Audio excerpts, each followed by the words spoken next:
Centera. We improve health every day. More simply, affordably, and personally. Why? It's what we were born to do. How?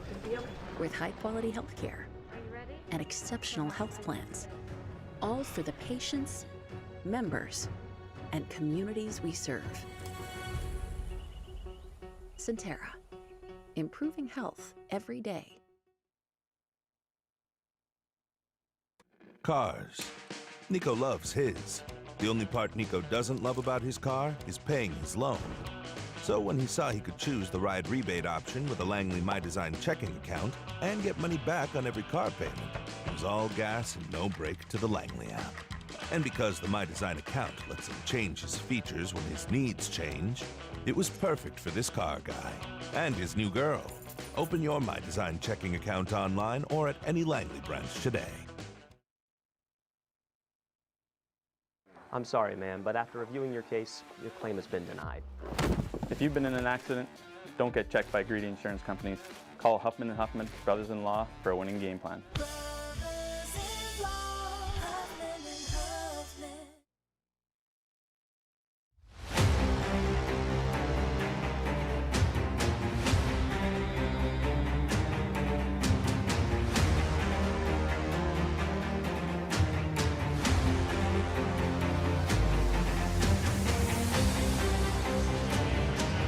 We're back in Greensboro. The Admirals hit the road for a pair of games this weekend at the First Horizon Coliseum as the Admirals continue their three-game set against their newest North Division rival, the Greensboro Gargoyles. Hello, everyone, and welcome to the Centera Norfolk Admirals Broadcast Network. And this is the Cox Mobile pregame show here from the First Horizon Coliseum in Greensboro, North Carolina. Greensboro took game one of this specific three-game set. The Admirals and Gargoyles play each other a total of 12 times in the back half of this 2025-2026 season. The Admirals took the first set of three games. Both of their victories were by a score of 5-3. Most recently, the Admirals hosted the Greensboro Gargoyles to conclude their second longest homestand of the season, 6 total games at the Scope Arena. That was bookended by the Greensboro Gargoyles, 3 against Greensboro, 3 games against the Fort Wayne Comets. Greensboro was able to take that game on Wednesday by a score of 3-2. The Admirals started and finished the scoring, but unfortunately, Greensboro's 3 unanswered goals gave them a lead that they would not relinquish. Chase Yoder got the scoring started for the Admirals. A solo effort, a strip, steal, and score to give the Admirals what was once a 1-0 lead at the time. And then Greensboro rattled off 3 straight, and then Brody Crane got his first goal as an Admiral, his 5th of the season. That would pull the Admirals back within 1, but no more goals were allowed by Nikita Kwop, the goaltender for the Greensboro Gargoyles. We will see Kwop again tonight for Greensboro. That was just his 5th win of the season in his 19th game played on Wednesday. Nikita Kwop coming into tonight with a 3.61 goals against average and a .879 save percentage. Ruslan Hajeev again backing up for the Greensboro Gargoyles. Not a lot of changes for Greensboro on their roster. Again, their top line is going to be the most dangerous. The veteran of over 600 career ECHL games played, Logan Nelson, centering Patrick Newell and Tyler Weiss up front. Tyler Weiss is going to be the player to watch for Greensboro tonight, especially around the special teams. Weiss leads this Greensboro team in total goals with 15. He's tied for the team lead in assists with Patrick Newell for 18, and he leads this Gargoyle team in total points with 33. He is a minus 23, I might add, on the plus minus, tied for the team worst with defender Dalton Skelly. So it's a little bit of a love-hate relationship for the Gargoyles, having Tyler Weiss on the ice. Very offensive-minded, the biggest point producer for Greensboro. But if the Admirals can shut him down defensively, he is tied for the team worst. Minus 23, being on the ice 23 times at a minimum. And again, that average is out with being on the ice for the amount of points that he has earned. So for the Admirals, if you can shut down Tyler Weiss offensively and take advantage of his lack of defensive structure while he's on the ice, the Admirals can earn success in front of Christian Prop, getting his 10th start of the season, 1-8-0-0 record, 4.14 goals against average, .869 save percentage. Alex Worthington backing up as Isaac Poulter is still up with the Manitoba Moose in the American Hockey League.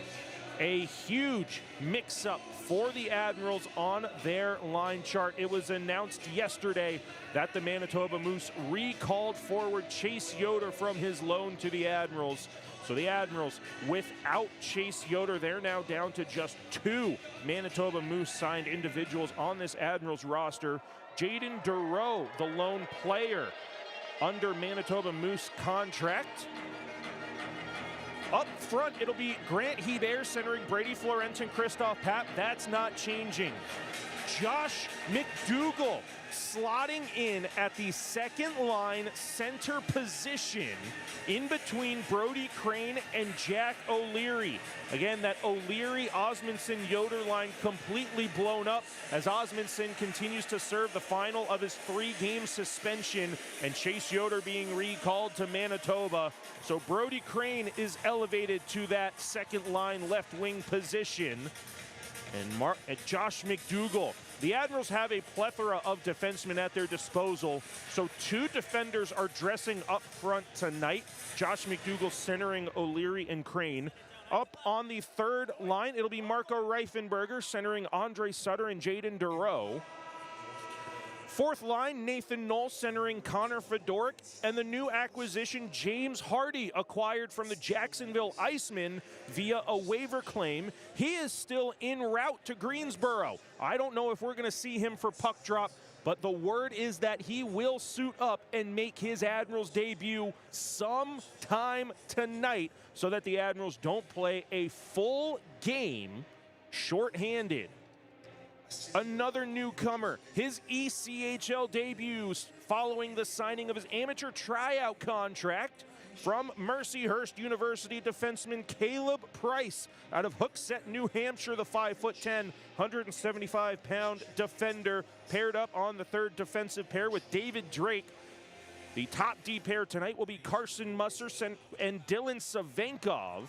Braden Engum and Will Magnuson on that second D pair. And as we mentioned, Christian Prop gets the start tonight for Norfolk ahead of Alex Worthington. This is a very short road trip for the Admirals tonight and tomorrow here at the First Horizon Coliseum. And then we're back at home for a set of 3 games against the Idaho Steelheads. 7:05 p.m. puck drops on Wednesday, Friday, and Saturday. We'll tell you all about those as our broadcast here goes on the Centera Norfolk Admirals Broadcast Network. Again, I want to thank everybody for making us a part of your Friday night. You're currently tuned in to the Cox Mobile pregame show here on Flow Hockey and on YouTube Live.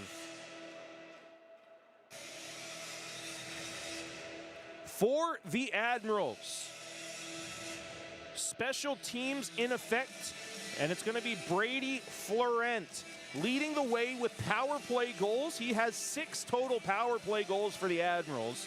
Power play assists, Jaden Dureau leads that category also with 6. The rookie, Jack O'Leary, having an excellent season so far. one of only 2 Admirals to appear in all 49 games played. He leads this Admirals team with 22 assists, 12 goals added to that, gives him 34 total points on the season. 2 overtime goals and 2 regulation game winners. Gives Jack O'Leary the team lead for game-winning goals at 4. And a hot start is going to likely come off the stick of Brady Florent. He leads the Admirals with 5. First goal of the game statistic. Teams are ready to take the ice. We'll send it down to ice level for the introduction of tonight's players. Get the starting lineups here for you, along with the national anthem here from First Horizon Coliseum. This is Admirals Hockey on the Centera Norfolk Admirals Broadcast Network, wrapping up the Cox Mobile pregame show. We'll send it down for Admirals and Gargoyles here on the Centera Norfolk Admirals Broadcast Network.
Ready to go between Norfolk and Greensboro here from the First Horizon Coliseum.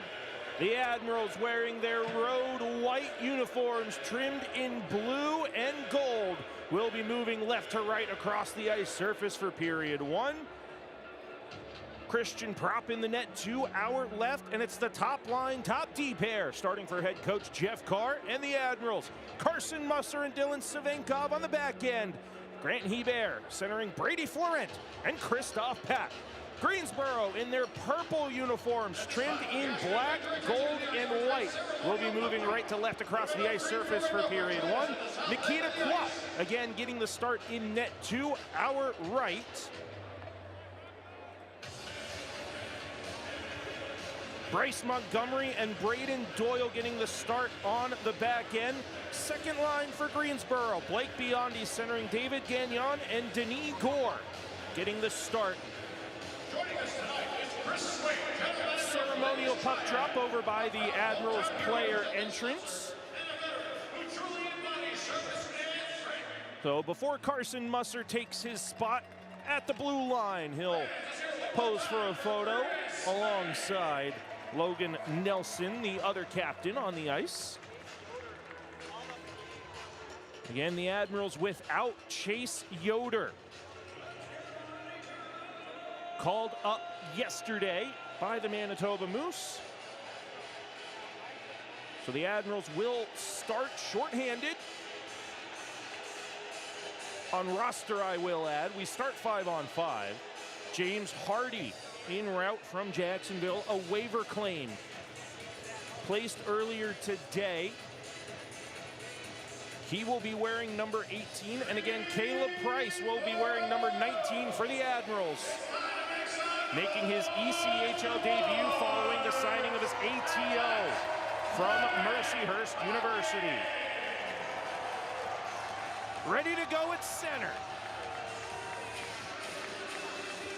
Hebert wins it back to Musser, and here we go. Savinkov up the near wall, deflected by Florent at the red line, sent right back in by Gagnon.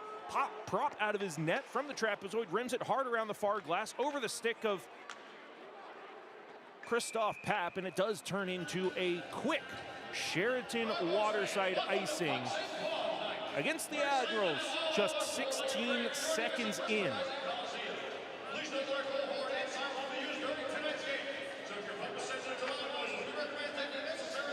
Face-off will be on the far side circle, glove hand side of Christian Prop. Both goaltenders again wearing the catching glove on the left hand for this evening's matchup. 19:44 left in a very early scoreless first period. Admirals win a defensive zone face-off. Musser starts the breakout up the near side wall, throws it geometrically for Christoph Papp, who pokes it down the ice shy of the red line. So it is another Sheraton waterside icing called against the Admirals.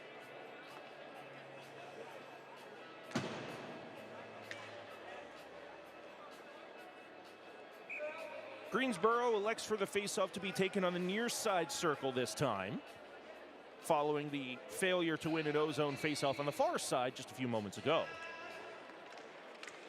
One back to the corner again by Hebert as Florent takes Gore down at the top of the circle.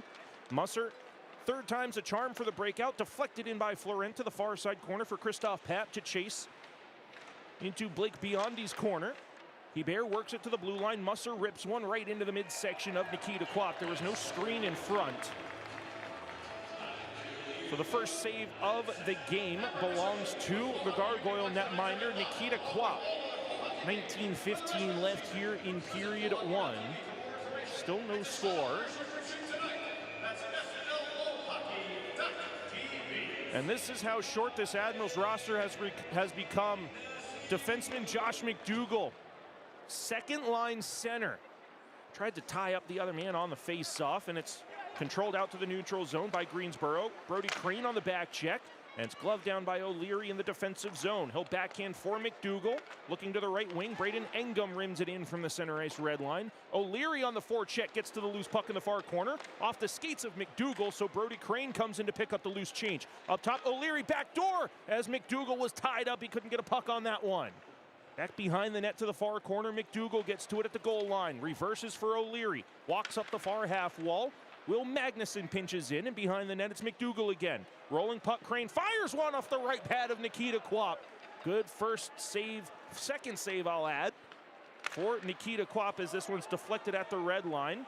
In and out of the glove of Magnuson for Engum, and backhanded behind the net for Magnuson to slow things down as the Admirals complete line changes. Sutter, Reifenberger, and Durow, fresh legs on the ice. Off the far wall by Engum for Reifenberger. It was a late delayed offside call, but it is offside with 18:07 left in a scoreless first period. Whether you're celebrating a win or bouncing back from a tough game, remember you can always win at Beam Light Sauna. Experience the benefits of infrared saunas and light therapy. Detoxify, recover, and recharge. Visit beamlightsauna.com to book your session today.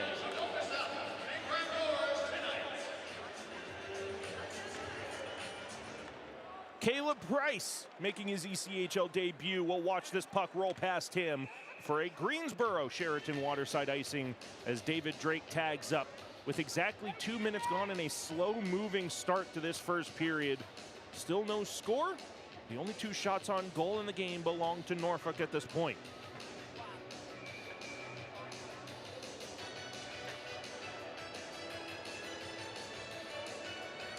Face-off to be taken again on the far side circle in Greensboro territory. 1 to the blue line for Drake, a rolling puck. He'll walk down the wall. Towards the front, Sutter fires, he scores! What a play from David Drake, and he finds Andre Sutter all alone in the low slot. It's an early 1-0 lead for the Admirals, just 2 minutes and 8 seconds into the game.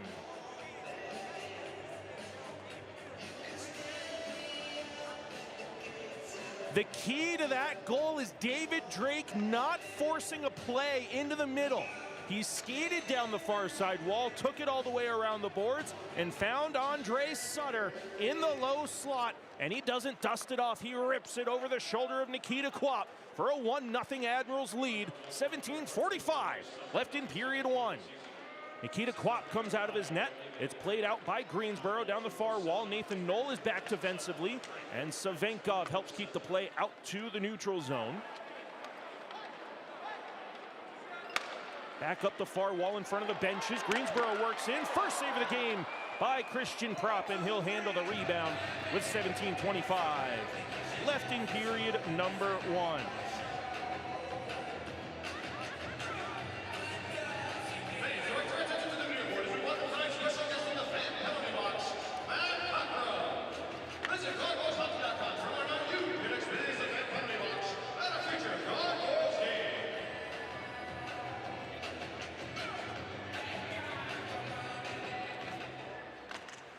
Gargoyles win their offensive zone face-off on the far circle.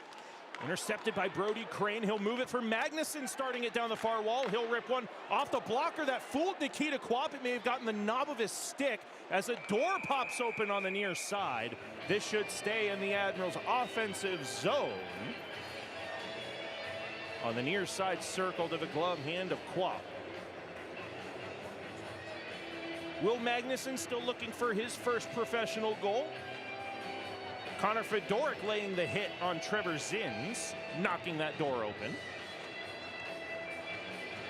Hebert, Florent, and Pap out again with Magnuson and Engum. Offensive zone face-off near side circle. Hebert with a good tie-up. Pap supporting. Florent pokes at it. Stolen away by Greensboro. And with the lob wedge all the way down to Admiral territory. Denis Gore chasing Will Magnuson into the corner. Engum support. Starts the breakout up the far wall. And Pap backhands it off the wall. Takes a bump doing so, but he gets the puck out of danger. Gargoyles work back on the transition. Pap tried to throw a hit of his own in the neutral zone. But Gagnon comes on the transition, near corner to the blue line. Trevor Zins on goal, blocked away by Christian Prop. Rebound to the near corner for Denis Gore. Behind the net, towards the front. Pap is there defensively, and he finds Grant Hebert, who gives it right up in the high slot, and a one-hand deflection in front by Blake Biondi is fought off by Christian Prop. Hebert and Engum with Magnuson battling below the goal line. From his knees, Denis Gore gets it to the near blue line for Skelly. Gore back in the far corner, rim to the near side. Blake Biondi reverses. Gagnon around Magnuson, through the far trapezoid to the blue line. Skelly near side, top circle, far side. Wide of the far post was Gagnon's wide open shot. And here comes Hebert and Pap, 2-on-2 there at the end of a shift. Hebert can't get it deep, but he'll peel off to the bench as Florent takes a tumble. And Weiss comes over the blue line. Offside, says our linesman with 15:44 left in period number 1. It is a 4-official system tonight. That offside was called by Quinn Schaefer. Kyle Gasperi paired up with him on the lines. Our 2 orange banders, Brendan Schrader and Rocco Stakowiak, our second orange band referee. Now we're having a hard time with that door that popped open just a few moments ago on Connor Fedorik's hit. Thumbs up, we're good to go for a neutral zone face-off. And it's rimmed in by Doyle. Prop stops it behind his net for Drake. Musser moves it up the near side wall, trying to poke it for Jack O'Leary. And McDougal finds Brody Crane on the far side to dump it in around the boards, far side to near. McDougal forechecks, O'Leary supports. Gargoyles outnumber in the board battle, and Montgomery moves it from the trapezoid up the far wall through the air, but it's knocked down by David Drake. He'll come back on the transition over the blue line. Drake rims it around through Crane and Montgomery, so O'Leary leaves it for Musser at the blue line. Musser, far circle shot, blocked over the glass and into the netting with 15:01 left in period 1. Norfolk with the 1-0 lead. Get your Admirals fan starter pack now through February 28th. Get this package with an Admirals Loud Cup, game puck, blanket, and salty bobblehead for just $75. This offer is online only and won't last long, so visit our online store to get yours today.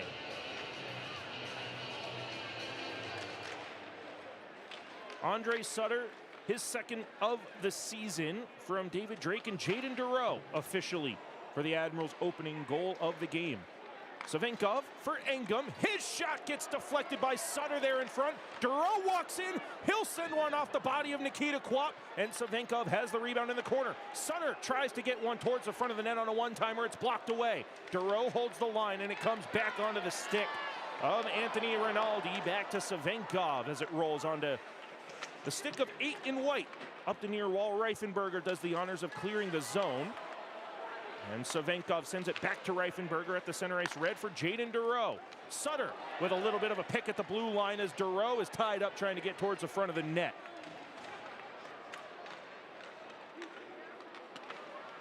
Artem Borshov dumps it in. And the first touch for Caleb Price is a reverse for Will Magnuson. Back to Price in his ECHL debut. He'll gain center ice red, dumps it into the glove hand of Skelly. Greensboro works deep in their own end. Fedorik flushes the play out down the near side wall. Biondi has it knocked away by Price. And O'Leary moves it to the far side. Fedorik towards the front looking for Nathan Knoll. It was blocked away by Borshov and cleared all the way down for Caleb Price to retreat to his own defensive end. Magnuson to the right wing, O'Leary. Centering pass is intercepted. Admirals got to be careful with too many men on the ice. They are successful in avoiding the penalty call. O'Leary chips it around his opposite, number 9, Dalton Skelly, but it's intercepted by Noah Delmas. And Denis Gore moves it back to Delmas on the right wing. Into the Admirals defensive zone, with 13:09 left in period 1. Norfolk with the 1-0 lead. Denis Gore towards the front. Off the blocker hand of Christian Prop, and O'Leary from the near side hash marks finds Connor Fedorik to gain center ice red and dump in for an Admiral line change. That one's off the blocker hand of Nikita Kwap into the netting and out of play. That'll take us to our first media timeout here with the Admirals leading 1-0 over the Greensboro Gargoyles on the Centerra Norfolk Admirals Broadcast Network.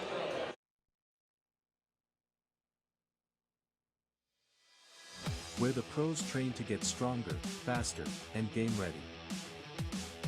From the ice to your goals, everyone trains like an athlete at D1. D1 Training Virginia B, built for athlete. Open to everyone.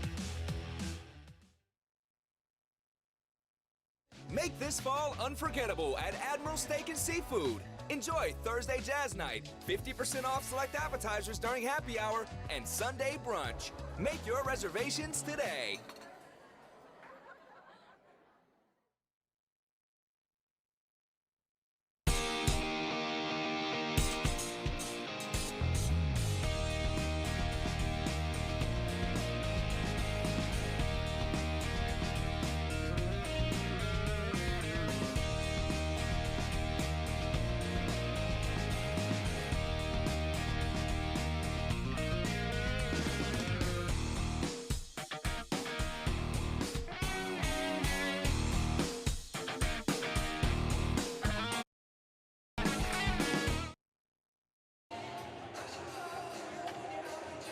12:55 left in period one. Admirals win an offensive zone face-off, leading 1-0 over the Greensboro Gargoyles. Florent has it out in front, rolls through his legs. Pap tries to send it back into the blender, and it's skated out by Patrick Newell on the transition.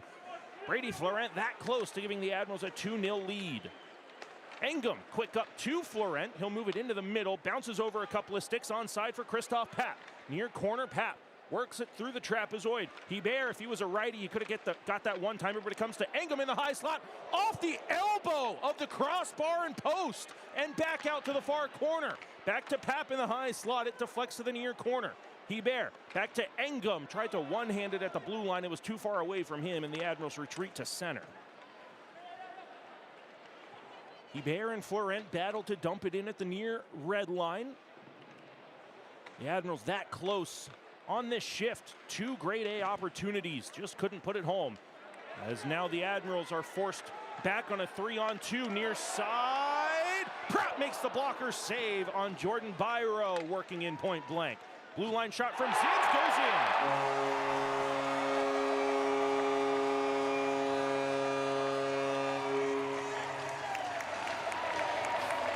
Trevor Zins with a seeing eye shot.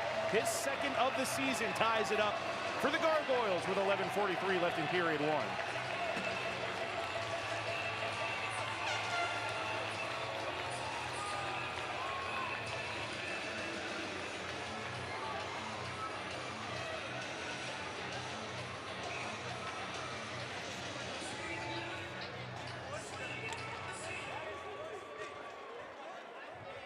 Admirals will dump it in off the center ice face-off following the tying goal from Trevor Zins. Deflected off the body of Brody Crane, almost held in at the blue line by David Drake. He's thrown to the boards by Fairmouth. Borshov didn't gain center ice red, so it's onto the stick of Caleb Price, who dumps it back to Greensboro territory. Over the blue line, Price with a good defensive stick deflects that shot from Tian Rask. Over the glass and out of play with 11:10 remaining in a now tied first period. For all Wednesday home games, you can buy a ticket for our Winning Wednesdays through this offer. And if the Admirals win that night, you'll win a free ticket to the next Wednesday home game. Visit our social medias or our website to get your Winning Wednesday deal for our March 4th game against the Idaho Steelheads. We don't have any more Wednesday home games after that. So if the Admirals win on Wednesday and you purchase a ticket through the Winning Wednesdays deal, you'll get a free ticket to the Fan Appreciation Night game against the Adirondack Thunder, the final home game of the season on April 4th. Sutter on the transition into Greensboro territory. Couldn't get a shot on goal, as Delmas with a good defensive stick will send Skelly up the far wall. And a good stick from Magnuson stops the Gargoyle offensive threat. Sutter moves it straight up for Jaden Durow. And it comes back to Will Magnuson and Braden Engum in the neutral zone. Engum for Reifenberger. Dumped into the corner, Andre Sutter chases. Approaching the halfway mark of a tied first period. Blake Biondi reverses right onto the stick of Jaden Durow, but Denis Gore picks it up. Denis Gore working through the neutral zone. Jaden Durow got a stick up high that eludes the eyes of the officials. As Braden Engum dangerous in the middle of his own defensive zone, getting it out with the help of Connor Fedoruk. A good outstretched stick of Jaden Durow negates the icing call with 10:09 remaining in a tied first period. Fedoruk forechecks. Richardson comes over the red line and dumps it around the boards. He's bodied by Nathan Knoll as it's dumped around the boards behind Prop to the far side circle. Savenkov has open space on the near side, and it's deflected out by Fedoruk, but Doyle slows it down for Greensboro in the neutral zone, and it's dumped cross corner to the near side, courtesy of Greg Smith. Backhander into the middle, knocked away by Nathan Knoll, and Drake rims it around the boards. Crane can't get to it. Zins, the goal scorer for Greensboro, holds it in to the near blue line. Borshoff doesn't have a shooting lane, so it comes to Smith in the near bottom circle. Working around David Drake to the far side corner. Rinaldi to the blue line. Zins walks to the middle. Holds the line nicely, and it's dumped into the near corner as Knoll and Rinaldi are tied up in front of the net. That allows Savenkov to get it to the far corner, but he's bodied by Richardson. Smith for Richardson. Far side top circle to the near blue line. Trevor Zins dumps it off the half wall, takes a bump from Fedoruk, and a shot from Richardson is blocked by David Drake. Greg Smith, backhander, intercepted by Knoll. He'll throw it off the near side boards. Fedoruk with an opportunity to clear. He can't take advantage of it. 8:55 left in a tied first period. 1-1 is our score here at the First Horizon Coliseum.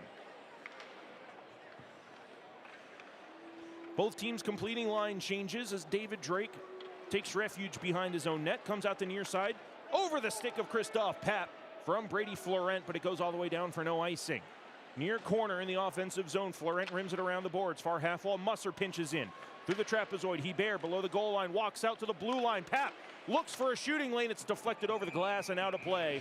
And we'll stop play for our second media timeout here with 8:25 left in a tied first period on the Centera Norfolk Admirals Broadcast Network. Admiral fans, on the ice, every goal counts. At New Horizon Bank, yours does too. Every vision starts with the first step. Ours started with New Horizon Bank. In law and business, choosing the right partner makes all the difference. And for me, that partner is New Horizon Bank. From locker rooms to boardrooms, we fuel growth that performs. Local roots, bold horizons. Got a goal, a vision, a strategy? Let's build it together. New Horizon Bank, where community and ambition meet. Let's embark on the adventure.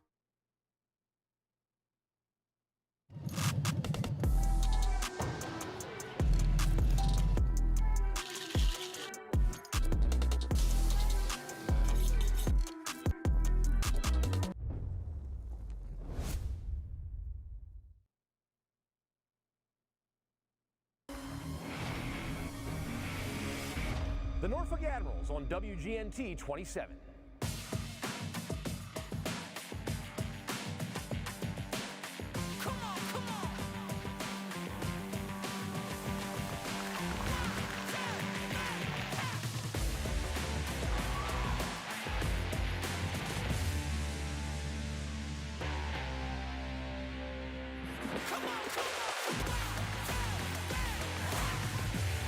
The Norfolk Admirals on WGNT 27.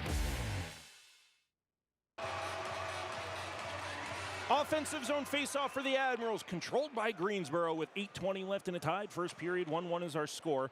Magnuson kicks it in from an offside position in the neutral zone, so Papp touches up, and Florent supplies forecheck pressure on Skelly, but it's deflected up the far wall, courtesy of Noah Delmas. And Gore moves it near circle. Skelly slap pass to the far side. Great defensive stick from Will Magnuson, stopping a sure goal.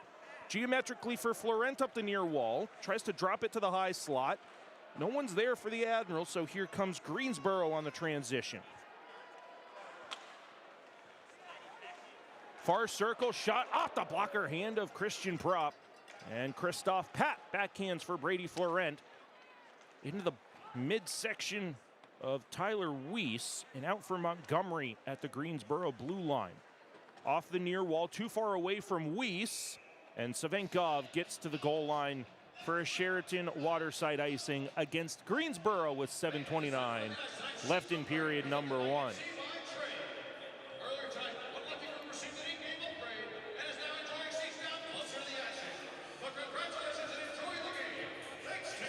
So again, as Josh McDougall is slotted in at forward, the Admirals with an offensive zone face-off. McDougall, a natural defenseman. Nathan Knoll will come out to win the face-off to the blue line for David Drake out there with Crane and O'Leary. O'Leary from the near corner tries to move it up the wall. O'Leary crunched into the boards, yielding possession. One-handed by Drake off the body of Knoll. And Musser looks for an outlet. Near circle, Drake. O'Leary from the red line dumps it cross corner. Off the wall, paddled by Nikita Kwap behind the net. Braden Doyle up the near side wall for Newell. Into an open area, paddled away by Christian Prop as Newell was cutting to the net. Crane using his body as a shield on Fairmouth. Crane will skate down that far wall. Good defensive stick from Artem Borshov, excuse me. As Greensboro's given a transition into the Admirals defensive zone. Tian Rask coming together with Caleb Price as Brody Crane comes over the red line and dumps it to the near side corner. Borshov backhands off the far glass. There's Fairmouth. Dropping it for Tian Rask over the Admiral blue line. Now dropped. Fairmouth fires off the chest protector of Christian Prop. And Rask from the far side boards finds Fairmouth in the corner. Fairmouth finding refuge at the top of the zone, but it's onto the stick of Andre Sutter. Admirals can't clear. Skelly settles a bouncing puck at the blue line. Bodied by Sutter, but down for Fairmouth. High slot. Rask fires off the paddle of Christian Prop. Excellent rebound control. 5:59 left in period one. A stoppage brings us to our third and final media timeout of period number one, as the Admirals are tied with the Gargoyles 1-1 here on the Centera Norfolk Admirals Broadcast Network.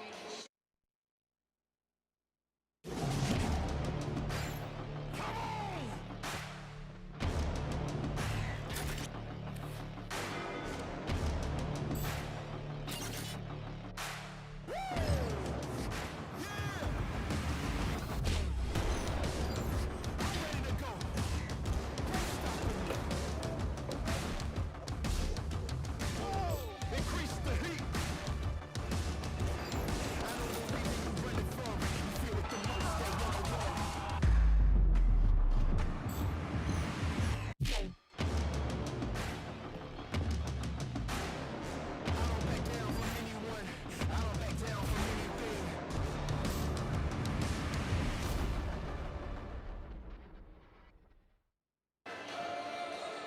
5:59 left in a tied first period. The Admirals open the scoring. Andre Sutter, second of the season from David Drake and Jaden Dureau. Then Trevor Zins, a blue line seeing eye shot for his second of the season from Patrick Newell and Jordan Byro. We're tied at 1. 5:59 left in period one. Defensive zone face-off for the Admirals to the right of Christian Prop. Picked up by Savenkov. Sutter lays a body on Skelly, earning possession back to Savenkov and Magnuson. Magnuson near side boards for Reifenberger. Avoids the hip check of Skelly down the near wall. Reifenberger curls to the boards. Savenkov with a one-timer that's blocked away to the far corner on a deflection for Jaden Dureau. Dureau to the blue line. Magnuson takes a bump, rimming it around the boards behind. Reifenberger tries to throw a lick behind the net on Noah Delmas, but back for Tian Rask in the neutral zone it goes. Delmas. D to D for Braden Doyle. Back to Delmas. Now Byro over the Admiral blue line. Offside, says Quinn Schaefer with 5:14 left in period one. Hockey fans, get ready for one of the more exciting days of the season at Scope Arena. On March 7th, it's the return of Guns N' Hoses, where our local heroes hit the ice as police take on firefighters in a can't-miss showdown at 2 p.m. Then your Admirals take the ice at 7:05 p.m. as they battle the Idaho Steelheads in a huge matchup under the lights. Get discount tickets to the game through this ticket deal, and $5 from your purchase will be donated back to Vigilant Watch. All tickets bought through this offer are good for both games that day. Visit our website or our social medias to get your tickets now. Coming up in just 8 days is that Guns N' Hoses game as the Admirals dump it into the offensive zone, courtesy of Christoph Papp. Hebert on the forecheck, now Papp to the near corner. Musser at the blue line, rips one on goal. Hebert trying to get a deflection on that, but it goes into the Gargoyle logo of Nikita Kwap. 4:47 left in period one. No rebound given up either. Shots now tied at 7 apiece, and we're tied at 1 on the scoreboard as well.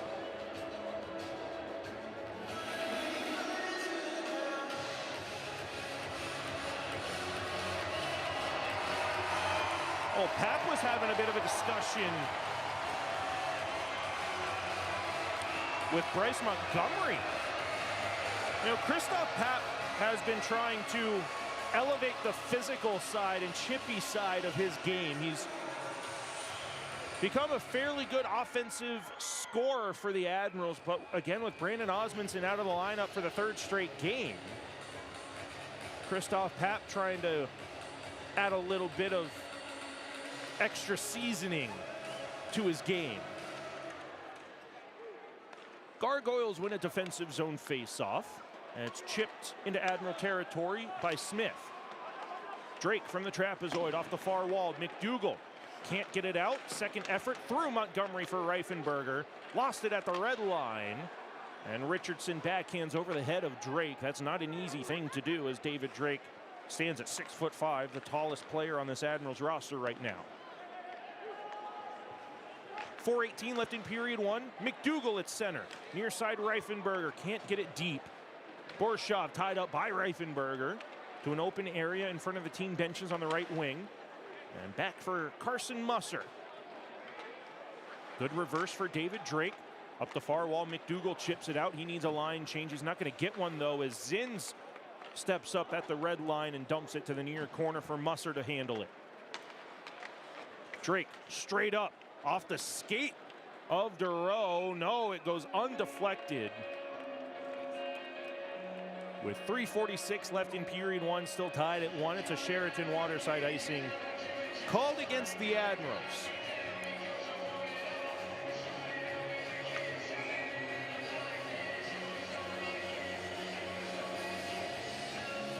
So the Gargoyles will elect for the faceoff to be taken on the far side circle in Admiral territory. Glove hand side of Christian Prop. Zins has it at the blue line. He'll send another one towards the front. That's off the shin pads of David Drake to the near corner. Backhander in front, and Igor all alone in front. Couldn't get the skate to stick maneuver to work, and Connor Fedoruk ties him up in the corner. Four-player pile up over in that far Admiral corner allows Musser to move O'Leary up the near wall. 3-on-3 transition stolen away from O'Leary by Zins and cleared to the neutral zone for Blake Biondi. Then Igor over the blue line. Biondi near circle. A soft backhander off the right pad of Prop, and O'Leary picks up the rebound at the near hash marks. O'Leary threw one right off of Gagnon, and it's thrown back on goal for Christian Prop to play it for Braden Engum. Engum through center. Good stick handling. Onside. No, just offside. With 2:55 left in period one, as Braden Engum showing the silky mitts. Over the center ice red, but just couldn't get it over the blue line in time in legal fashion. Our Flex Plan vouchers are our most flexible ticket package. Buy a minimum of 12 vouchers in your preferred seating section and redeem them online for tickets to any home game in the 2025-26 season in any combination that best fits your schedule. Visit our website to get your Flex Plan vouchers today. Gargoyles work back towards the Admirals' defensive end on the near corner. Weiss throws a hit on Magnuson, but it comes to Hebert on the near half wall. Picked up by Nelson. He'll leave it for Skelly. Skelly can't get it around Brady Florent, and it comes back to the neutral zone. Hebert and Florent poke at it, but it's picked up by Newell on the transition. Newell stops up away from Magnuson. The back pass for Weiss is knocked away, and Christoph Papp sends Grant Hebert down the far wall. Stolen away by Greensboro, and they'll move it onto the stick of Weiss. Soft chip for Newell over the blue line. Newell drops. Delmas near circle. No backhand shot taken. Good defensive stick from Engum. Weiss at the near blue line moves it. Far side one-timer looking for a deflection from Nelson. Never came as Doyle sent it wide. Now back to Delmas near half wall. Blue line Weiss shadowed by Christoph Papp, and it's intercepted by Hebert. He'll spring Florent and Papp on a 2-on-2. Papp has to just rim it around the boards. Didn't have a lot of support. And Caleb Price in his ECHL debut rims it around behind the net through Florent for Knoll. Crane at the blue line as Drake is back down deep. Price towards the front. Good shot and a save made off the chest protector of Nikita Kwap. So his first ECHL shot from Caleb Price is a good one from the blue line. Brody Crane fakes it to the blue line, takes a hit from Rask, gets back to his skates with 1:23 remaining in a tied first period. Crane walks off the wall, walks to the middle of the high slot from the blue line, sends a rising shot over the crossbar. Knoll bumps it to the near corner looking for Andre Sutter. And back to the neutral zone for David Drake. Up the near side, Crane over the blue line, Sutter to the net. Drake joins the play as Crane fires it over the crossbar. Hebert off the bench, rims it behind the net. Sutter gets to it in the trapezoid. Sutter from the far corner. Deflected Off the near side boards through the air. Hebert dumps it to the near corner through Montgomery. Crane with a nice hit on the Gargoyle defenseman, but it's cleared up the far side wall by Greensboro. Off the skate of Price, and he holds it in with Brody Crane dumping it in behind for Grant Hebert. Up the wall, Pat, near side McDougall, tons of time and space in the circle. Deflected in front, stolen now by Florent. And Hebert through the slot to the far side. Pat picks it up from Montgomery. 25 seconds left in the period. Pap and Hebert from the corner. Blue line, McDougall has Magnuson in the middle. This one into the chest protector of Nikita Quap as Josh McDougall was sent back to his normal defensive position to try to get a little bit of extra offense with 17.5 seconds now left in period one. Still tied at 1. Much better first period for the Admirals tonight here on the road than we saw on Wednesday. Currently sitting tied at 1 with 17.5 left in period one. Face off in the near side offensive circle.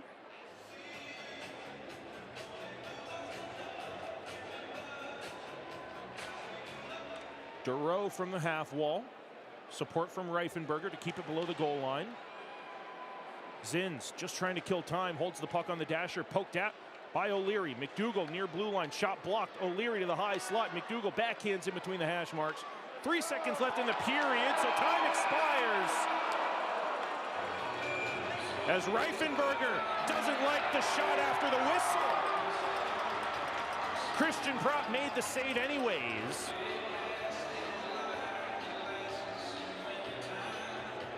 As Blake Biondi was sprung on a breakaway as time expired.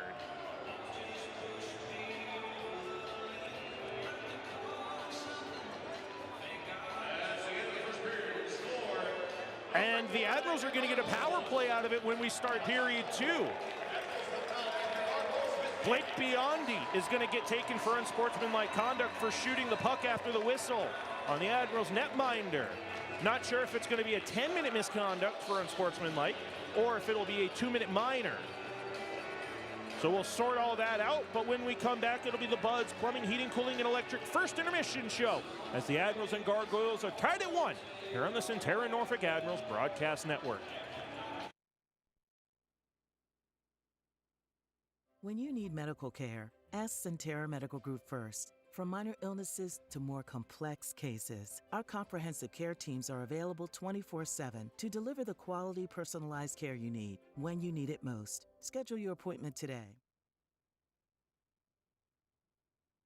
Brennan's catchphrase? Never settle. So when it came time to pick a feature for his Langley My Design checking account, like fewer overdraft fees, a car loan rebate, or an exclusive high-yield savings account, Brennan didn't settle for just one. He went with the all-in bundle. Every feature for one low monthly price. Now Brennan's checking account is just how he likes it, and that's everything. Open your My Design checking account online or at any Langley branch today. We're 20, and yeah, we're celebrating big. Because in 20 years, we didn't just make the gear. We made hockey cooler. They said we were too loud, too flashy, too different. They told us to tone it down. The Warriors don't tone it down. We go full throttle. And this is just the start. 20 years in, and we're just getting warmed up. We're still the brand that makes the gear you can win in, chirping, and partying. And if you thought we were bold before, just wait. The next 20 years start now. We are the spirit of a nation, not in name, but in action. In the lives we lead, in the values we carry forward, that spirit lives on in us. We don't preserve history to look back. We preserve it to move forward, because Williamsburg doesn't stand still. It stands tall. This is Williamsburg, where America's journey begins. Start planning yours today.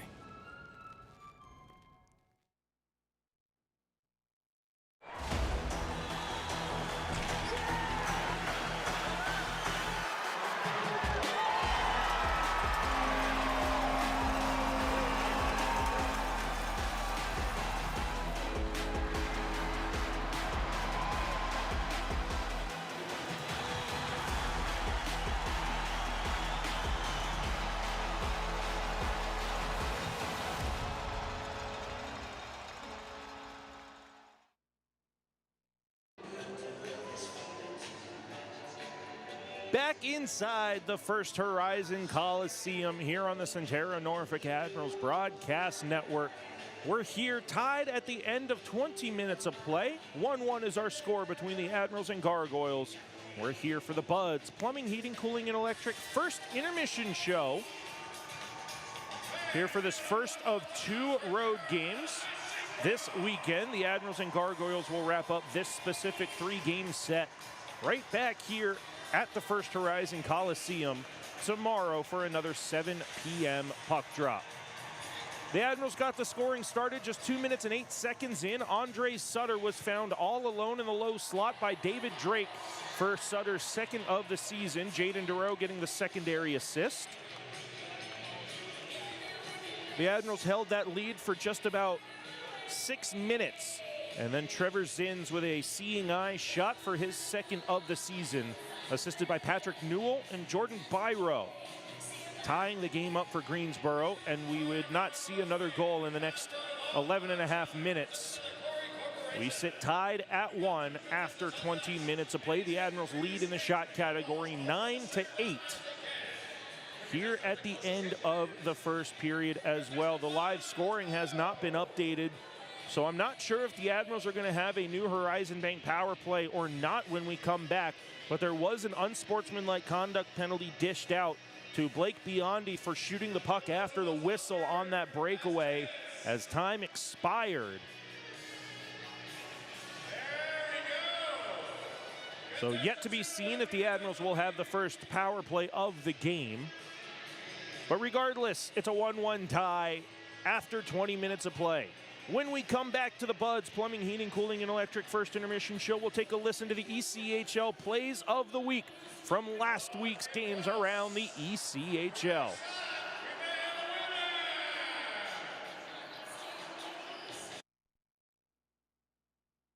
WGNT 27 has moved up to Cox Channel 44, where you can catch news in the morning on your time. Good morning. Thanks for starting your day with us. Watch evening news at 7 that's worked around your schedule, and late news at 10 that's not too late, helping you get to bed on time. Thank you so much for watching. Oh yeah, did I mention we broadcast Norfolk Admirals games? Score! WGNT 27, your home for local news and sports, now on Cox Channel 44.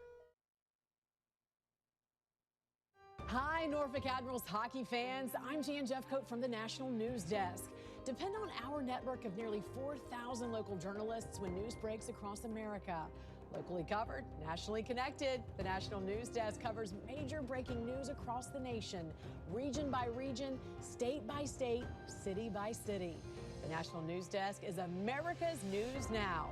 Weekday mornings beginning at 6 on MyTVZ. Buds Plumbing, Heating, Air Conditioning, and Electric. The Home Comfort Hat Trick. For all of your home service needs, you've got a Bud for that.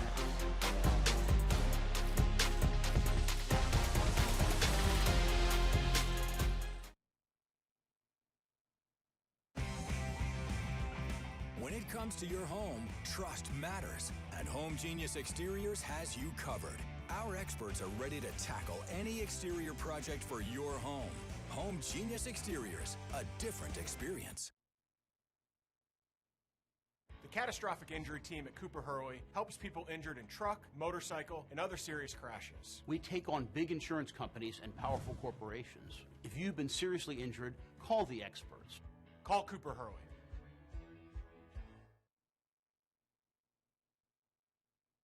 Centera. We improve health every day. More simply, affordably, and personally. Why? It's what we were born to do. How? With high-quality health care and exceptional health plans. All for the patients, members, and communities we serve. Centera. Improving health every day. Cars. Nico loves his. The only part Nico doesn't love about his car is paying his loan. So when he saw he could choose the ride rebate option with a Langley My Design checking account and get money back on every car payment, it was all gas and no brake to the Langley app. And because the My Design account lets him change his features when his needs change, it was perfect for this car guy and his new girl. Open your My Design checking account online or at any Langley branch today. I'm sorry, ma'am, but after reviewing your case, your claim has been denied. If you've been in an accident, don't get checked by greedy insurance companies. Call Huffman & Huffman, brothers-in-law, for a winning game plan.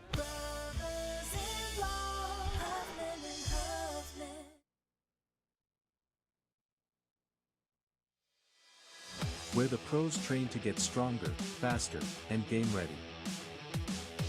From the ice to your goals, everyone trains like an athlete at D1. D1 Training Virginia Beach, built for athlete. Open to everyone. Make this fall unforgettable at Admiral Steak and Seafood. Enjoy Thursday Jazz Night, 50% off select appetizers during happy hour, and Sunday brunch. Make your reservations today.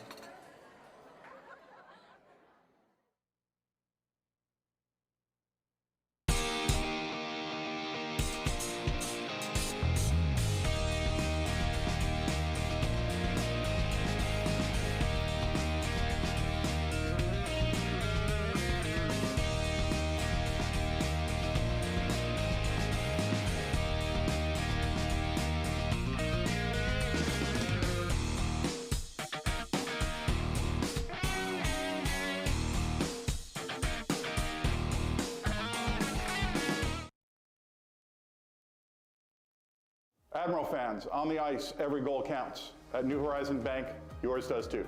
Every vision starts with the first step. Ours started with New Horizon Bank. In law and business, choosing the right partner makes all the difference. And for me, that partner is New Horizon Bank. From locker rooms to boardrooms, we fuel growth that performs. Local roots, bold horizons. Got a goal, a vision, a strategy? Let's build it together. New Horizon Bank, where community and ambition meet. Let's embark on the adventure.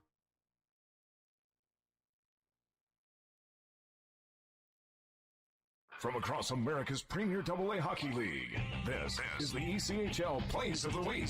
High slot, slap shot, off the glove, and in! Now for the net, he scores! He'll slip back out to the blue line, shot, score! Rodney scores! Scores! Let's rewrite the record book! It's a hat trick. He skates in over the line, Deeks shoots, in the slot, shot, save, game is over! With hockey taking center stage in North America, the Premier AA Hockey League has had its share of great moments as the division races are starting to heat up as we hit the home stretch of the season. Here are the ECHL Plays of the Week. I'm Andrew Smith, the voice of the Indy Fuel. We begin in Florida, where the Everblades jumped back into sole possession of first place in the South Division last week after winning 3 consecutive games. On Friday, Florida had to rally as Logan Lambden and Jesse Lansdell scored a pair of goals in the final 3.5 minutes of regulation against Jacksonville to tie the game at 2. In overtime, Florida would finish the rally. Hislop at his own blue line, spins it now for Tischke. Headman feed inside the blue. It's Van Wy in front. Tischke, and he's denied on the doorstep. Rebound, and it's sent wide. Coming away with it now is Needham. A 2-on-1 break with Chow. Needham moving in. Centering feed. Chow scores! And the Everblades come all the way back. A 3-2 overtime win. It's Captain Everblade, Oliver Chow. That's Mike Kelly with a call on the Florida Everblades TV network. The Savannah Ghost Pirates and Atlanta Gladiators were locked in a 1-goal game on Sunday afternoon when 55 seconds into the third, Atlanta was granted a penalty shot. So Cody Sylvester, goals in 4 straight, trying to make it 5 straight on a penalty shot chance. So Sylvester, the lefty shooter, skates onto it, drifts over to the right side, now comes back towards the middle. Sylvester in shot, Giesbrecht with the glove save! Noah Giesbrecht would go on to shut out the Gladiators for his first professional shutout. That was Isaac Basinger with a call on the Savannah Ghost Pirates broadcast network. Moving to the Mountain Division, the Rapid City Rush brought Division II football's most played rivalry to the ice when the Rush and Worcester Railers became the South Dakota Mines Hard Rockers and the Black Hills State Yellow Jackets in the first ever Black Hills Brawl on ice. With their biggest crowd of the season on hand, the Rush got them on their feet early. By the Mines bench, got it on right wing, Blake Bennett, 3-on-2. He shoots, he scores! bullet. Blake Bennett snipes one again. Just as he did last night on the power play, the top of the right circle's his best friend right now. Blake Bennett is playing his best hockey of the season right now with 5 goals in his last 5 games. His next will be his 20th of the season. That's Corey Berberian with the call on the Rapid City Rush Broadcast Network. Last weekend, the Tahoe Night Monsters went golden and became the Tahoe Golden Monsters to honor their NHL and AHL affiliates. After a 6-0 win against Idaho on Friday night, Tahoe found itself at a 1-1 tie in the first period on Saturday. After a hit by the Steelheads that sent Tahoe's leading scorer, Casey Bailey, to the locker room, Captain Luke Adam got payback for his teammate after serving a minor penalty with this go-ahead goal. Adam tries to bank it up for Gustafson, finds him. Gustafson cutting in, tried to send it for O'Leary. It's Adam, far circle, wrister, scores! Payback! Luke Adam gets vengeance for his teammate and finds the back of the net after he serves the minor. 2-1 Tahoe here in the first. Adam would score 2 goals in the game, and forward Jordan Gustafson would record Tahoe's 3rd hat trick of the season as the Golden Monsters prevailed 7-4. Tahoe is on the road this week to take on Utah. That was Brendan Paul on the call on the Night Monsters Broadcast Network. The Adirondack Thunder won their 9th game in a row on Sunday in front of the 10th sellout crowd of the season against Greensboro. Forward Tag Bertuzzi continued his hot streak. Long pass, Bertuzzi to McManus. McManus leaves it, McLean, Bertuzzi, he's back, save, scores! Tag Bertuzzi gets his own rebound and gives Adirondack a 3-0 lead with 8:45 to go in the second. With the goal, Bertuzzi recorded his 18th point in his last 13 games. That was Rob Lapolis on Hit 95.9 in the Thunder Broadcast Network. The Norfolk Admirals hosted the Central Division leading Fort Wayne Comets for the first time ever last weekend.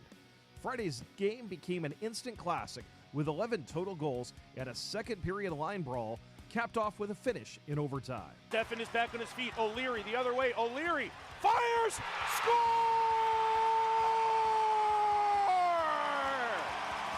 Game over! O'Leary's second overtime goal of the season earned the Admirals the come-from-behind victory over the Comets. That was Nick Gimbel on the Norfolk Admirals Broadcast Network. With the Bloomington Bison down late in the third period of their first ever meeting with the Maine Mariners last Friday, Mark Kalanikovas broke Maine's shutout streak with 93 seconds left in regulation. Azot to the side of the net. Jackson right side hash mark, switches spots with Ortiz and drifts up high. Slap shot by Kalanikovas. He scores! And the Bloomington Bison are on the board. Kalanikovas finished the weekend with 2 goals and an assist and takes a 3-game point streak into Bloomington's matchups this week against Iowa and Toledo. That was Eric Konwinski on the Bloomington Bison Broadcast Network. The Mariners did win the game, and they continued their 8-game road trip with 3 games in the Midwest in Bloomington, becoming the first ever Eastern Conference team to visit Grosinger Motors Arena. Coming off the high of taking 2 of 3 in Florida, the Mariners continued their winning ways, taking all 3 in Illinois. Here's Michael Keatley with a call as the seconds wound down on Sunday. Bull will swing it into the Mariners' zone. Dielstra takes it back, hands it to Edward. He will just hang on, and the Mariners break out the brooms in Bloomington. A clean sweep of the Bison. 6 points available, 6 points achieved, and a 5-game winning streak for the Mariners, a new season high. That's 5 in a row for the Mariners, all on the road, a new season best, and a 6-2 run outside the North Division. Iowa Heartlanders forward Yuki Mira sealed an Iowa win last Friday against Cincinnati with a brilliant move on the breakaway. Heartlanders clear it down to Mira. He has a breakaway behind Johnson to the slot, shoots, he scores! Yuki Mira! In his 300th ECHL game, he extends the lead. There's 2 minutes to go. It's 2-0 Heartlanders. A breakaway goal. Mira recognizes that Cincinnati's in a position now with 2:15 to go in the game that they need to press a little bit more, so he kind of cherry picks a little bit as Iowa had the puck in their defensive end. The Heartlanders take to the road this weekend with games against Indy and Toledo. That's David Fine and Sam Kaiser with a call on the Heartlanders Broadcast Network. The next night, Cincinnati's Gunnar Wolf-Fontaine scored his 16th goal of the season in dramatic fashion. The first-year pro scored with 21.8 seconds left in regulation to force overtime against the Heartlanders. Bollinger, he shoots, it's blocked. Kaplan to Stevens, the one-timer, they score! Gunnar Wolf-Fontaine on the power play, and on their dying breath, they tie the game, 2-2. Cincinnati would go on to record its 10th overtime victory of the season later in the game, with Elijah Vilio scoring his 4th overtime winner of the season. That was Rudy Hodgson on the Cyclones radio network. The Indy Fuel hosted their annual Education Day game against the Kalamazoo Wings and extended their point streak to 4 games with a 6-2 victory. Dustin Mans gave Indy a cushion with his first goal since November. Jordan Martin wins the attacking zone draw. Dustin Mans has an eye slot right circle. Shoots, he scores! Dustin Mans scores his first goal in 38 games, and the Fuel lead at 3-1 as another face-off play results in a goal. That'll conclude the Buds Plumbing, Heating, Cooling, and Electric first intermission show. We're ready to start period number 2 here at the First Horizon Coliseum. Nick Gimbel, pleased to be joined by Brandon Osmondson here high above the First Horizon Coliseum ice. The Admirals will start period number 2 on the power play as Blake Biondi, was given an unsportsmanlike conduct for shooting the puck after the whistle on Christian Prupp. So Brandon, the Admirals out here on the power play. A much improved power play here in the second half of the season, now up to 17.8% successful on the season. Yeah, first off, thanks for having me up here. Oh, thank you for coming. I know you're serving that final game of your 3-game suspension.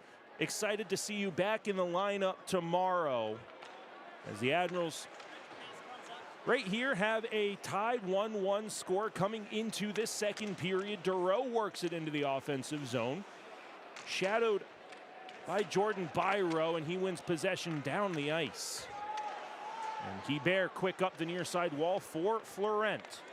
Finds Christoph Papp, can't get over the blue line, and that'll take a minute off of the New Horizon Bank power play. Guibert gets it away from Duro to the far side. Papp scores! Good puck movement on the power play after they gained entry. And the Admirals regain their 1-goal lead as Papp rips a one-timer past Nikita Kwap. How about that? A little good luck up here. Oh, yeah. Oh, that's good by Papper. He was shot ready. I mean, stick on the ice, was ready to shoot that. Nice little feed there. And again, as you said, Brandon, the key there, shot ready. Just like Sutter did at the 2-minute mark of the first period. Doesn't dust it off and just rips it right past Kwap. Yeah, Pap's got an unbelievable shot there, so it's just good to see him not stick-handed, like you said, not to dust it off and just beat the goalie across the crease. That'll be Pap's 17th goal of the season. Everybody's trailing Brady Florent, who leads the team with 20. And Engum sends it up the far wall, trying to find Andre Sutter. And Delmas comes back on the transition over the red line. He'll dump it to the far corner. Engum gets to it and reverses for Will Magnuson. Brandon, you pointed it out to me. Joining the Admirals into the second period, James Hardy, wearing number 18 in white. Saw him gave his extra stick to head equipment manager Curtis Mosley as Christian Prupp rims it up the near side wall. So a lot of shuffling on this lineup for the Admirals coming into this weekend. Yeah, it was quite interesting to hear that he was kind of trying to make it for the second period, so it's good to see that he was able to make it in on time, and we'll see how he fits in here in the second period. Engum works over the red line. He'll dump it around after he got it from David Drake, and he'll head off for a line change. He'll be replaced by the rookie Caleb Price, making his ECHL debut. Musser is fresh off the bench, as now the Admirals have 3 defensemen out there. Musser may be jumping up to the forward position right now as Josh McDougall started at the second line center position. And that's what we have. Look at this. We have Musser centering O'Leary and Hardy with Drake and Price back defensively as Nelson comes over the Admiral blue line. Drops it for Weiss. He'll backhand one through the slot, and Drake steers it out of trouble. O'Leary can't earn possession. Price back behind the net, knocks it away from Weiss for a moment. Weiss gets it back. O'Leary sends it up the near side wall. Price jumping up into the play, making it a 3-on-2. O'Leary onside, far side looking for Hardy. And he'll get on the back check as Nelson leaves it for Newell. Back to Nelson, far side circle. Musser on the back check, finds O'Leary. Now Hardy, fresh out of the car ride to the near circle. And it's deflected over the glass and out of play by Borshov. What a story that would be. There would have been no better story than for him right there.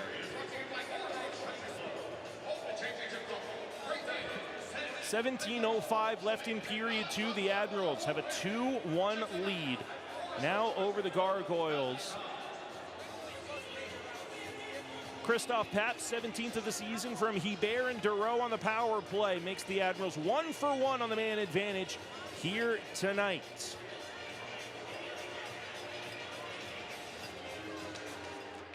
From the near circle, Knoll wins it back with help to Braden Engum. His blue line shot goes off the paddle of Nikita Kwap. The rebound was there, but it's picked up by Greensboro back to the neutral zone. McDougal back on defense with Engum. And through the neutral zone, Engum will throw it off the far side wall. Miscommunication, and here comes Richardson over the blue line. His shot deflected by McDougal off the glass behind the net. Smith, a backhander, deflected high in the air off the glass behind. No one knew where it was, and it's deflected off the boards by Fedoruk, not out. Richardson high, slot far circle, on goal, and Prop made a paddle save. Fedoruk trying to poke it back behind for McDougal. Smith moves it to the blue line, and a good left-handed snag by Christian Prop as Braden Doyle sent that shot from the blue line. Brandon, I want to get your opinion. I feel like Christoph Papp has done a really good job. Earlier I said adding a little bit of extra seasoning to his game with you out of the lineup. I know you like to mix it up, try to drag the team into the fight. I feel like Papper has done a really good job of adding that physical and chippy element to his game over the last 5 games or so. Yeah, most definitely. I think he's just trying to find his stride and just learning how to play that veteran style. Definitely a more physical game than the college level, so I think he's just starting to find his ways at the pro ranks, and it's definitely it's good to see him stirring it up a little bit like you saw tonight with Montgomery. Now Delmas works it from the blue line, wide of the net. Skelly walks in, another shot goes wide. Papp is going to get to that puck at the near side hash marks, throws it off the boards behind Hebert. And it's backhanded the other way by Tian Rask into Will Magnuson's corner.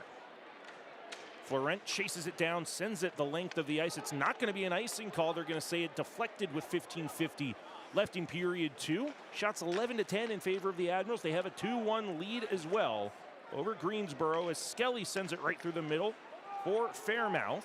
Backhanded up the far wall. Engum with a pinch. Fairmouth picks it up 2-on-1 potentially, and Fairmouth whistles it wide of the net behind Prop. Here comes Christoph Papp, 2-on-2. Hebert makes it 3-on-2. Papp trying to force it back door. He gets back to a rolling puck in the far corner, battling 1-on-2.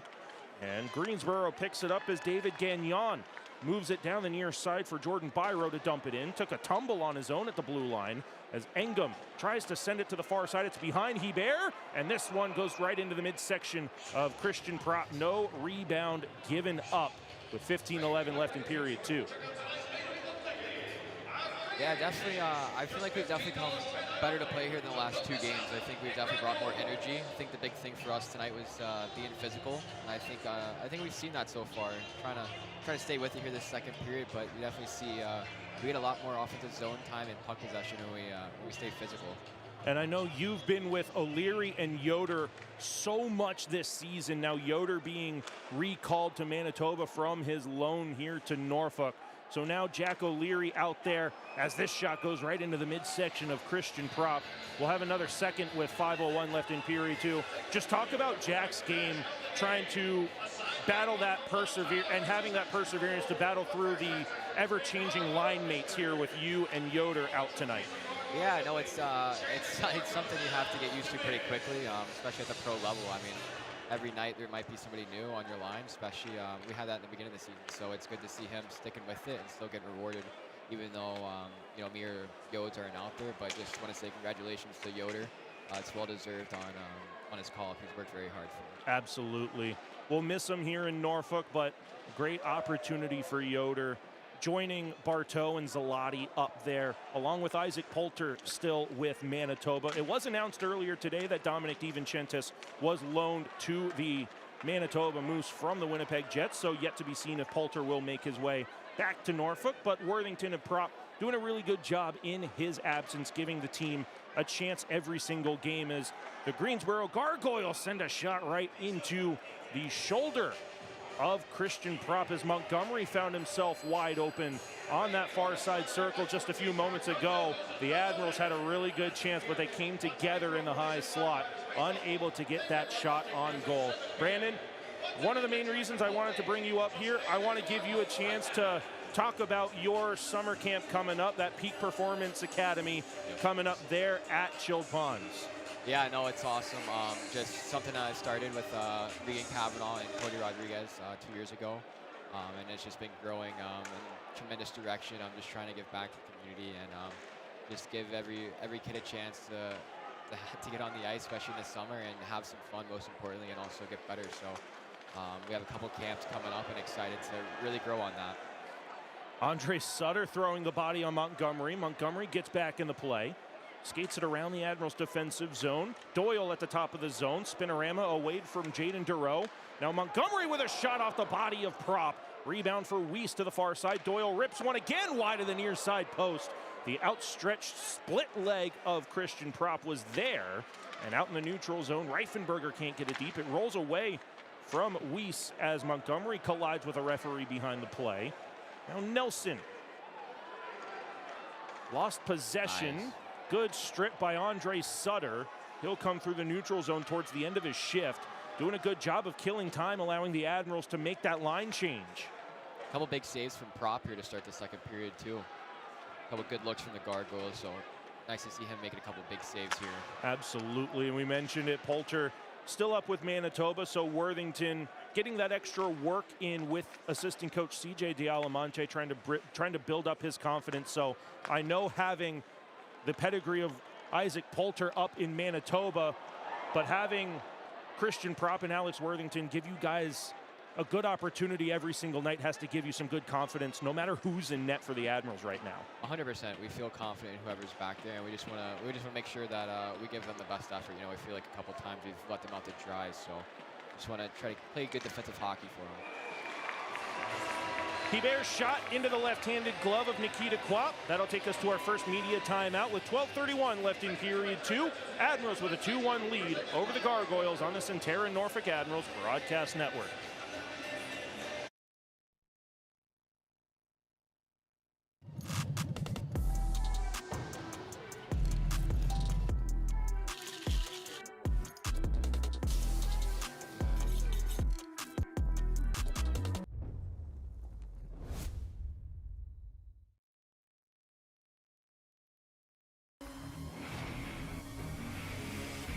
The Norfolk Admirals on WGNT 27.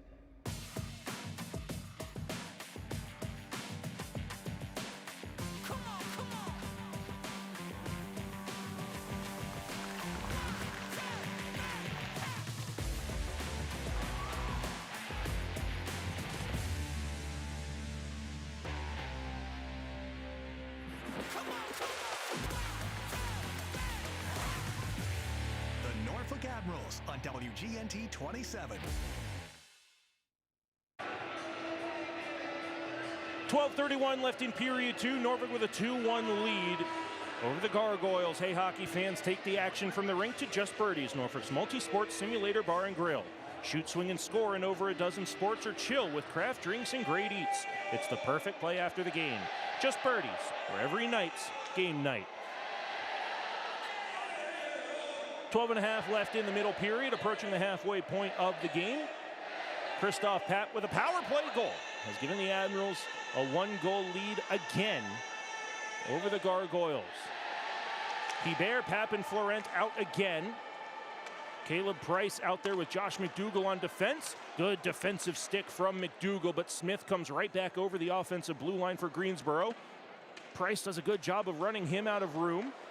Now to the high slot for Rinaldi. Down into Price's corner. Price has looked good in his ECHL debut. Takes the puck away from Rinaldi, but Zins moves it at the blue line off the body of Pap back to the neutral zone. And there's that physicality from Pap finishing his hit, but a 3-on-2 transition is stymied by a stretch stick of McDougal, and here's Hebert over the blue line off the wall near side for Christoph Pap. 11:50 left in period 2. Pap towards Florent, who sends it off the paddle of Quap. And Rinaldi moves it through the neutral zone. He needs a line change, so we'll dump it into the near side corner. Magnuson quick up the near side. Montgomery read it the whole way. So he picks it up at the blue line, has to wait for Smith to exit the zone. Greensboro still on a delayed offside. Fairmouth and Rask have to retreat. That gives Magnuson plenty of time and space to send it up to Hardy. Reverses back for Engum, and Hardy dumps it off the backhand to the far side corner for Nathan Knoll to chase it. Rimmed around to the near side.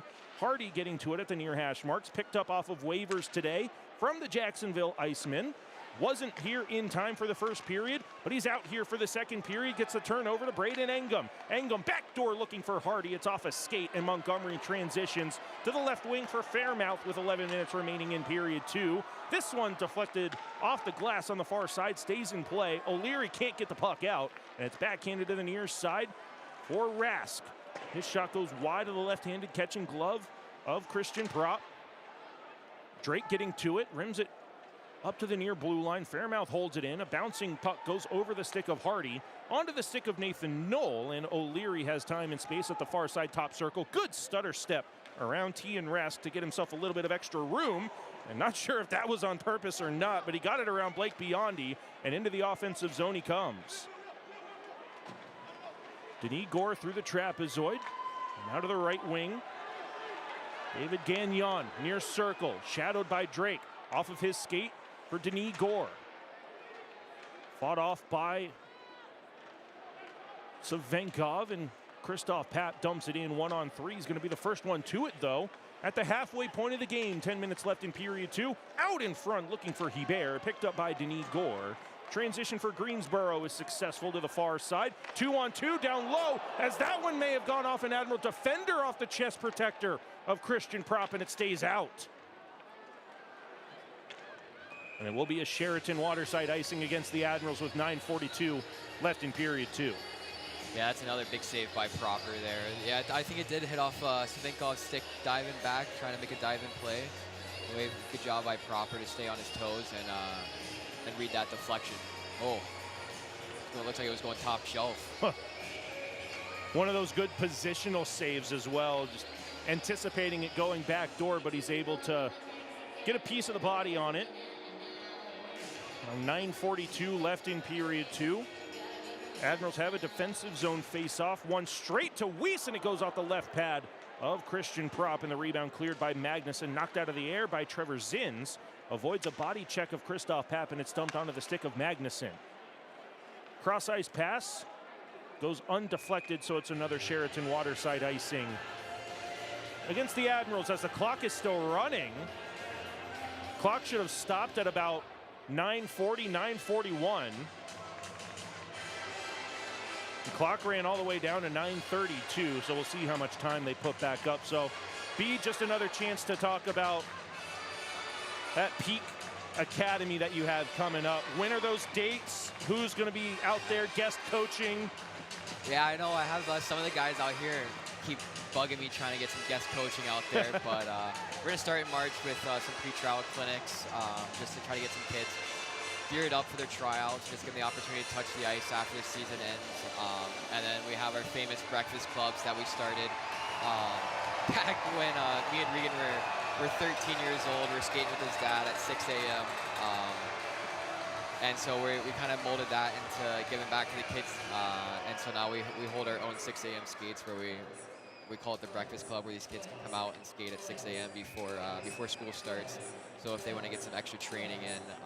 And then we also we're expanding into Yorktown this summer as well, doing a camp over there. And then two camps in June and July that are week-long that we just have a great time with. And so many different coaches from the area, like Ray Meyer, who plays at Minnesota Duluth, a women's player, John Monkovich down in the SPHL, Regan, former Admiral. There's so many good coaches, so really excited for that. And it's just a great opportunity to, like you said, give back to the community, as Greensboro does win that offensive zone faceoff following the icing. Weiss tried to walk in from the blue line, crisscrossing with Borshov, but it's picked off by Zins. In the high slot, good defensive stick from Savenkov at the last minute, stopping that shot.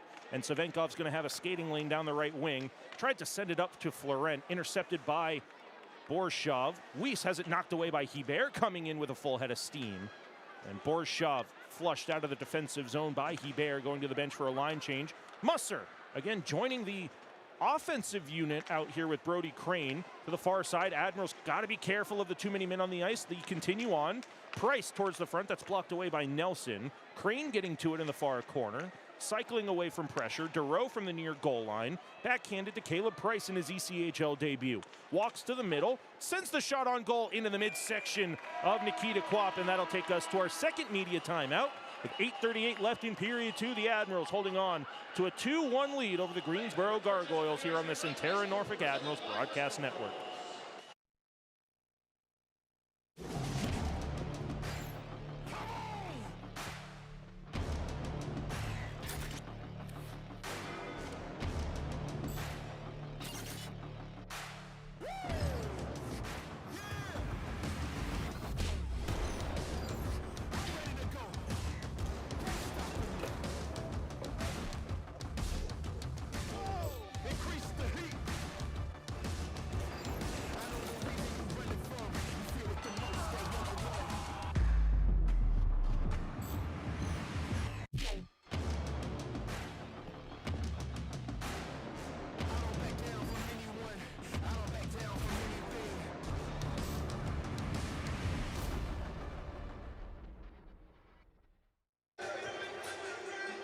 .38 left in period 2. Norfolk with a 2-1 lead. Nick Gimbel here on the Centera Norfolk Admirals Broadcast Network, joined by Brandon Osmondson serving the final of his 3-game suspension. We expect him to be back in the lineup tomorrow, but pleased to be joined by Osmondson here for the second period here tonight at the First Horizon Coliseum. And we've mentioned his name a lot as he's moved up to a forward position. He's out here on the ice directing traffic now. Just talk to us about the leadership of Carson Musser out on the ice right now. Yeah, he's top notch. I just want to say Ford looks really good on him right now. I love the way he's playing at Ford, so I think Carsey should keep him up forward here the rest. But he has been tremendous for our team. Good shot there. He almost right on cue, almost. Almost. Look, winning a battle to the net. No, he's the true backbone of our team. Just so much he's come through just to be at this point in his career with the injuries, and he's a true warrior. He battled through so much, and I just can't say enough good things about him. I'm lucky enough to live with him off the ice, and we just have such an amazing friendship, brotherhood. He's something special, and I'm very thankful that he's a part of this organization, and he's a very respected leader, that's for sure. And I have to assume that his leadership has rubbed off on you to help you learn those leadership qualities. You were the captain when the Whalers won the championship at the premier level a couple of years. I say a couple of years ago now. We were teammates 10, 12 years ago. That was what, 9, 10 years ago at this point. Yeah. So I got to assume that those professional leadership qualities from Carson Musser rubbed off on you to help you earn the alternate captain A at the start of this year. 100%.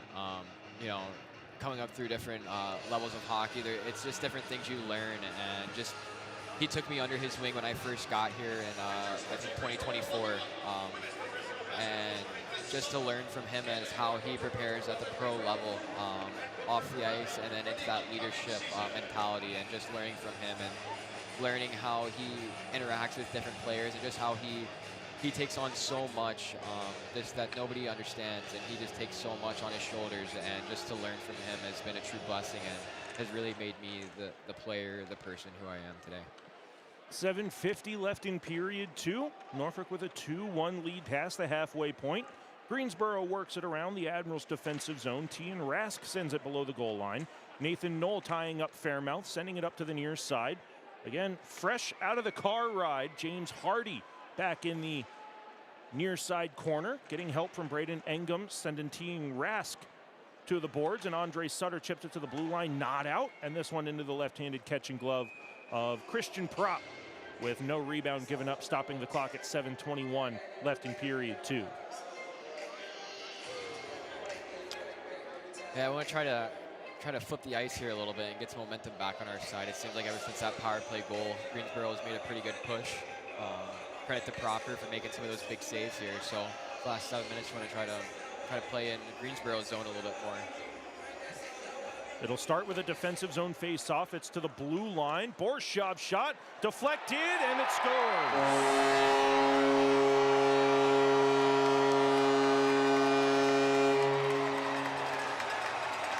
Admirals can't win a defensive zone face-off this time. And not much Christian Prop can do on that one. It was a bouncing puck in front, and Greensboro winning a net front battle to tie the game up once again with 7:16 left in period 2.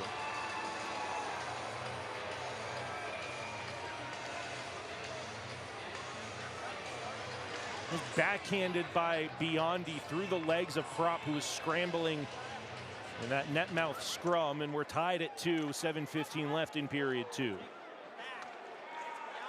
Back at the red line, Drake trying to find the stick of Brady Florent. Now near side, Pap Florent to the net. Pap, rebound there for Florent, and it bounces over his backhand.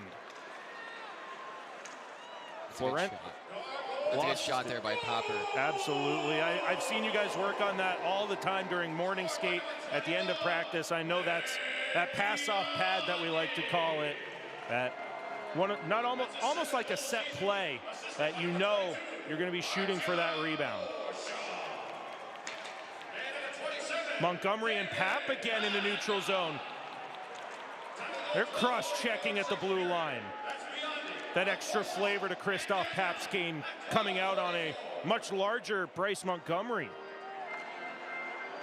Now from the far side, Grant Hebert with Pap and Florent starting a 3-on-2. Transition onto the stick of Denis Gore over the blue line. Rips one, score!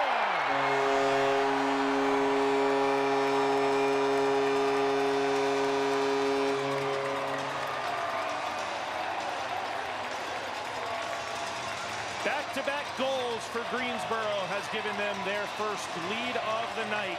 3-2 Gargoyles with 6:12 left in period 2. Admirals just got to get that puck deep on that 3-on-2. Instead, the transition comes back the other way. And that's one that Christian Prop's going to want back.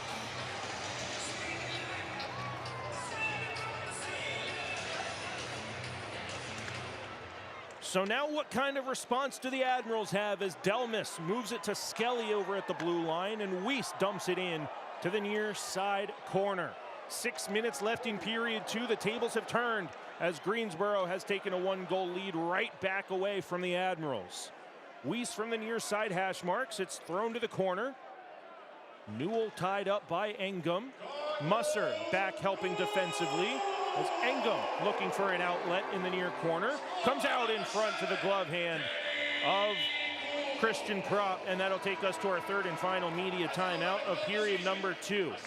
We'll be back on the Centera Norfolk Admirals broadcast network here in just a moment as the Gargoyles have taken a 3-2 lead over the Admirals on the Centera Norfolk Admirals broadcast network. When you need medical care, ask Centera Medical Group first. From minor illnesses to more complex cases, our comprehensive care teams are available 24/7 to deliver the quality, personalized care you need when you need it most. Schedule your appointment today. Brennan's catchphrase? Never settle. So when it came time to pick a feature for his Langley My Design checking account, like fewer overdraft fees, a car loan rebate, or an exclusive high-yield savings account, Brennan didn't settle for just one. He went with the all-in bundle. Every feature for one low monthly price. Now Brennan's checking account is just how he likes it, and that's everything. Open your My Design checking account online or at any Langley branch today. We're 20, and yeah, we're celebrating big. Because in 20 years, we didn't just make the gear. We made hockey cooler. They said we were too loud, too flashy, too different. They told us to tone it down. The Warriors don't tone it down. We go full throttle. And this is just the start. 20 years in and we're just getting warmed up. We're still the brand that makes the gear you can win in, chirping and partying. And if you thought we were bold before, just wait. The next 20 years start now. Gargoyles win a face-off in the Admirals' defensive zone. A quick blue line shot from Delmas is fought off by Prop, and McDougal holds it in the trapezoid, dispossessed by a pair of Gargoyles.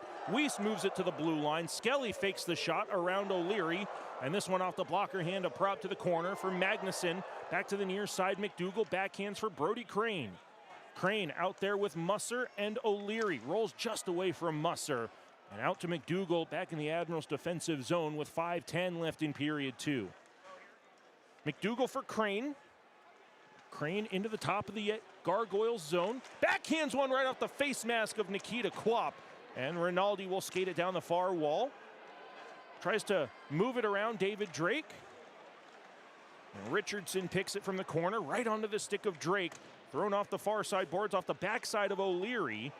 And into an open area for Musser to chase it in the Admirals' defensive zone. Still Musser taken down on the near half wall. That gets the Admirals bench up as Musser peels himself off the ice. Thankfully, he's able to make his way to the bench as O'Leary can't cut to the net. And Braden Doyle sends it through the neutral zone. Smith to the near corner. Rinaldi into the glove hand of Christian Prop as Reifenberger collides with Smith, and that'll draw a crowd in the near side circle. Montgomery comes up to Reifenberger. That's going to bring the face-off outside at a bare minimum. Montgomery and Reifenberger might want to go, but they're going to be separated by the linesmen. Yeah, that might have been a little bit of a response there on the Musser hit. Absolutely.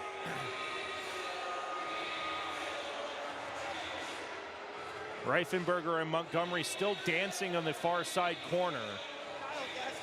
I don't think any penalties are going to be called from this, but at a bare minimum, because the defenseman Montgomery came below the top of the circle to engage in the scrum, that is going to bring the face-off out to the neutral zone. We're getting a replay at it here in the building. It almost looks like Musser just heel-picked a little bit, but he was kind of can-opened by Smith at the same time. So Reifenberger, as you said, no matter how he goes down, he's going to protect his captain and give a response and send a little bit of a shoulder into Greg Smith. I like that out of Reif, sticking up for a captain. Oh, Brandon, this is a Gargoyle team that you guys play 12 total times in the second half of this season. Do you start to feel a bit of this North Division rivalry starting to brew here, both geographically, I'll say?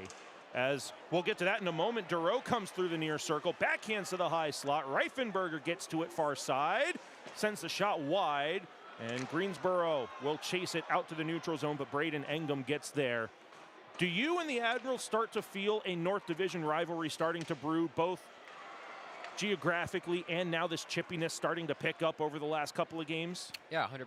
Definitely when you play the same team that many times over a certain time span, it definitely start to grow a dislike between each other, and you can definitely start seeing the rivalry start to kick up here. Oh, nice look.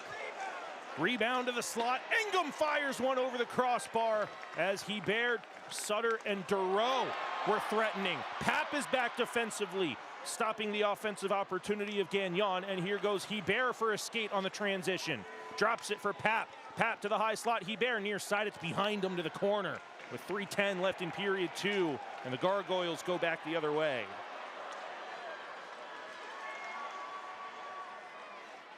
Gagnon sends it behind the net. Florent gets to it in the corner, sends it up the wall, trying to get to Hebert. Backhander to the far side. McDougal joins the play. McDougal rims it around the boards. Pap stops it in the trapezoid. Thrown out in front looking for Florent. McDougal back to the far corner. Florent into the mixer, and it's off the paddle of Quap for Borshov to send it up the wall. And Delmas is going to take an interference penalty, so the Admirals with a 1-for-1 New Horizon Bank power play on the night will go on another power play. Down by 1 with 2:41 left in period 2. Yeah, it's good work there by this line. This line's been playing good all game, a lot of good chances, and Papper just trying to fight through the body there and draws the penalty.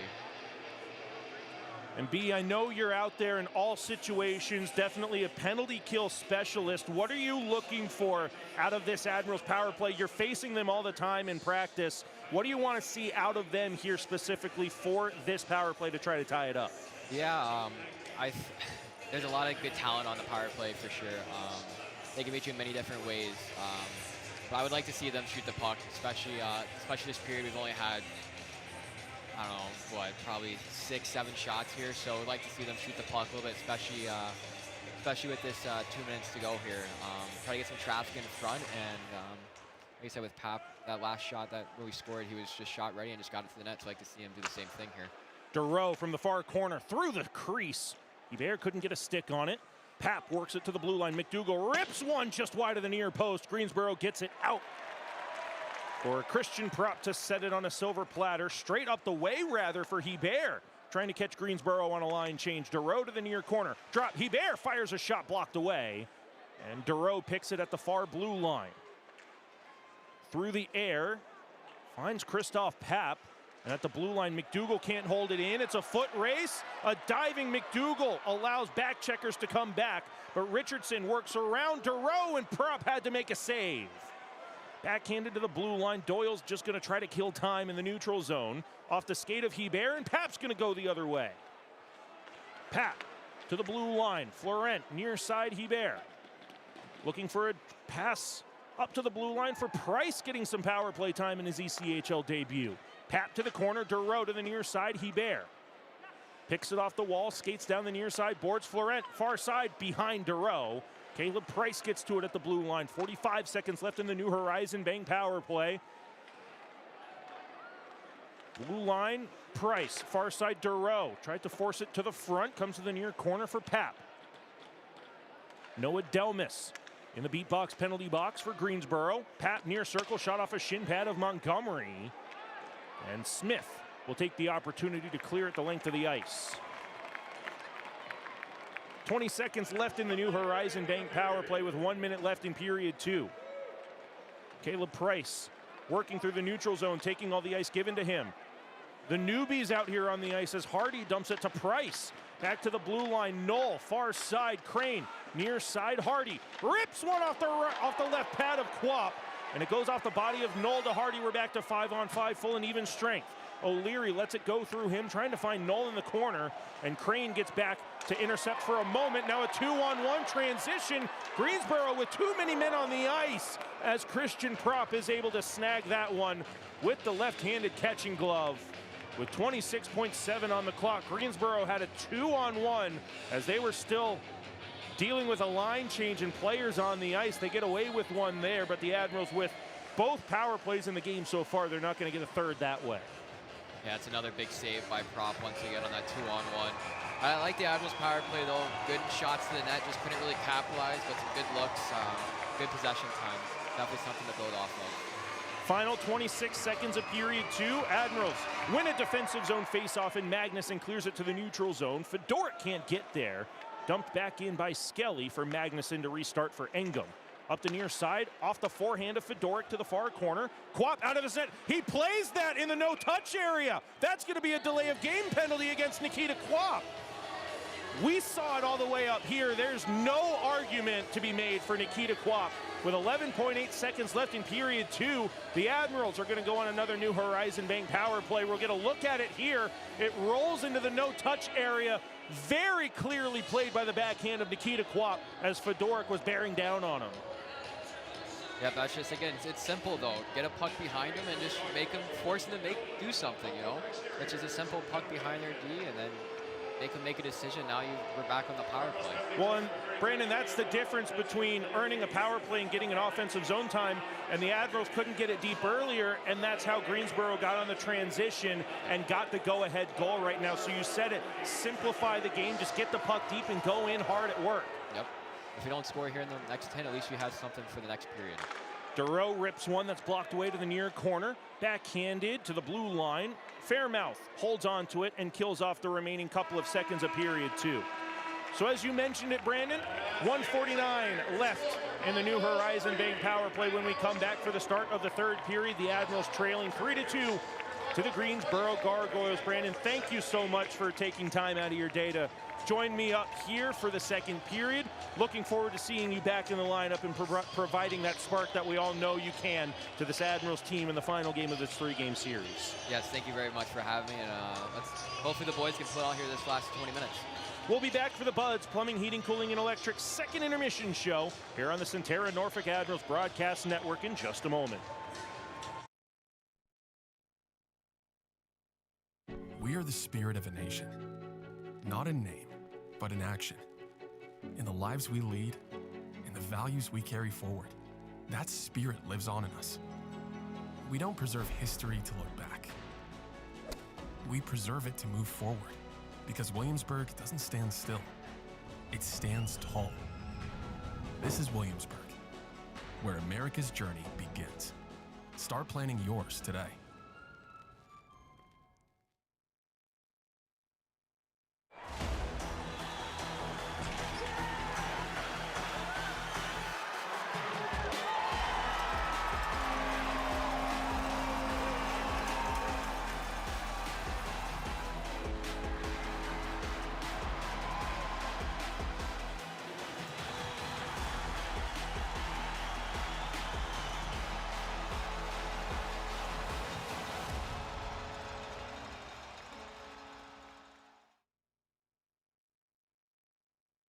WGNT 27 has moved up to Cox Channel 44, where you can catch news in the morning on your time. Good morning. Thanks for starting your day with us. Watch evening news at 7 that's worked around your schedule, and late news at 10 that's not too late, helping you get to bed on time. Thank you so much for watching. Oh yeah, did I mention we broadcast Norfolk Admirals games?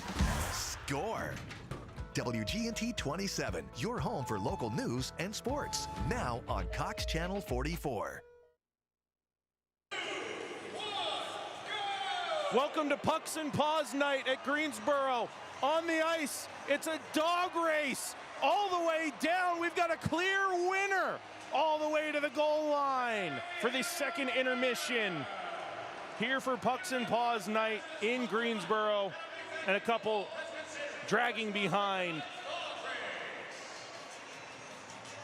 as the Greensboro Gargoyles have a 3-2 lead over the Admirals after 40 minutes of play.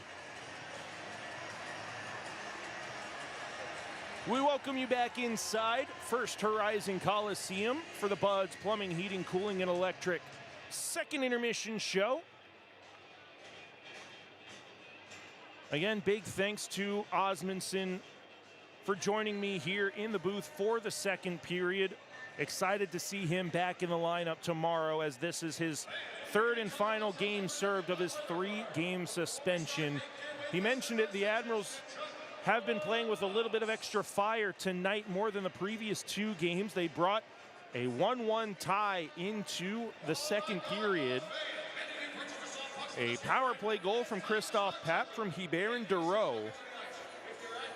Just a minute and 2 seconds into the period gave the Admirals another 1-goal lead.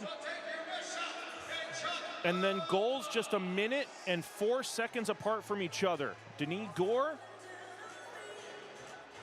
and Blake Biondi getting on the board just a minute and 4 seconds apart from each other. Gave Greensboro a 3-2 lead. This is the score that they won with last night. And now, this being the 5th game played between these two teams, Greensboro has now scored at least 3 goals in every single game. Norfolk defeating Greensboro 5-3 twice. And Greensboro defeating Norfolk 7-4 and 3-2 back on Wednesday. Greensboro outshot Norfolk 16-8 in that second period, and right now it's a 24-17 total shot advantage for the Gargoyles, but the Admirals will have almost a full New Horizon Bank power play when we resume play, as Nikita Kwap got nabbed for a delay of delay of game playing the puck in the no-touch zone with 12 seconds left in the period. So when we come back, we'll take you around the ECHL and around the world of sports for some out-of-town scores here on the Buds Plumbing, Heating, Cooling, and Electric second intermission show on the Centera Norfolk Admirals Broadcast Network.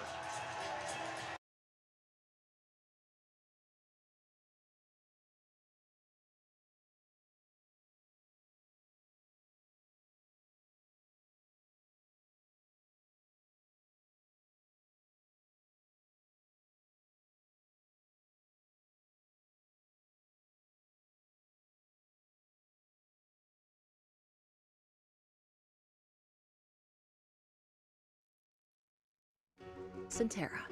We improve health every day.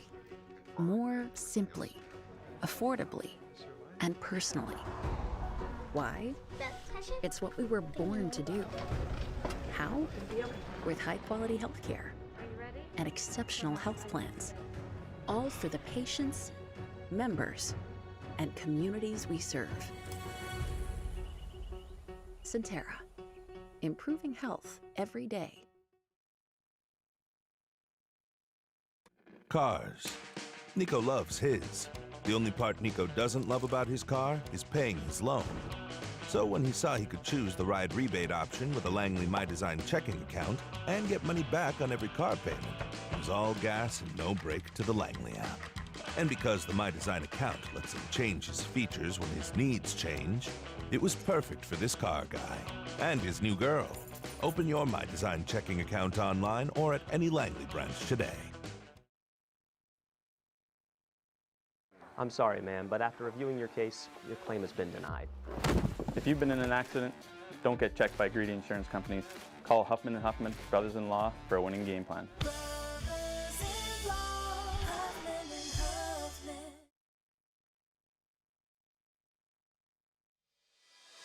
Where the pros train to get stronger, faster, and game ready. From the ice to your goals, everyone trains like an athlete at D1. D1 Training Virginia B, built for athlete. Open to everyone. Make this fall unforgettable at Admiral Steak and Seafood. Enjoy Thursday Jazz Night, 50% off select appetizers during happy hour, and Sunday brunch. Make your reservations today.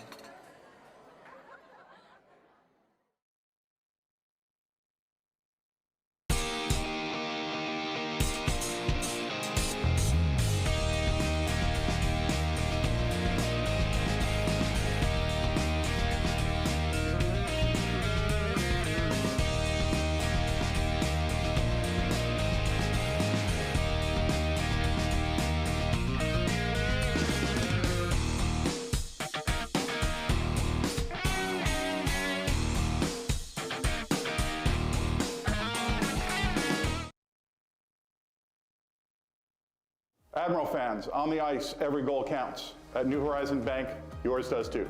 Every vision starts with the first step.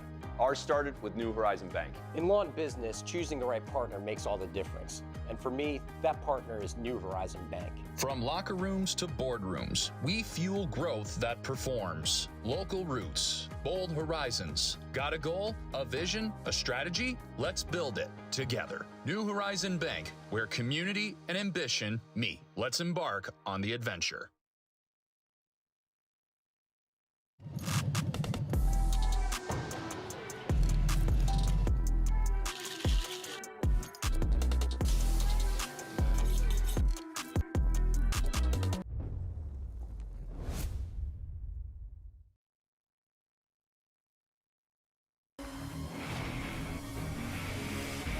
The Norfolk Admirals on WGNT 27.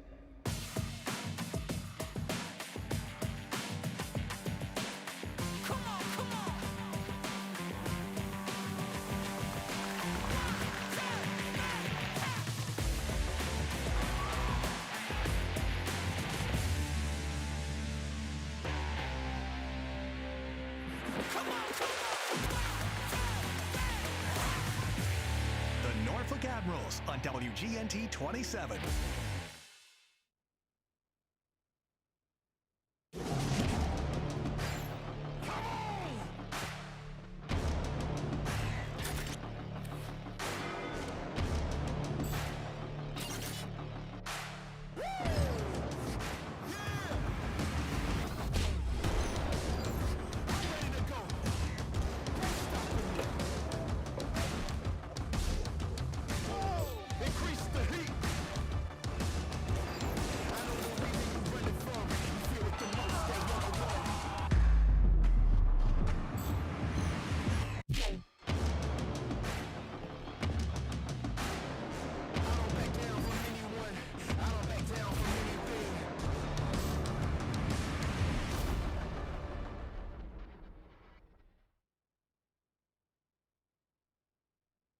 When you need medical care, ask Centera Medical Group first. From minor illnesses to more complex cases, our comprehensive care teams are available 24/7 to deliver the quality, personalized care you need when you need it most. Schedule your appointment today.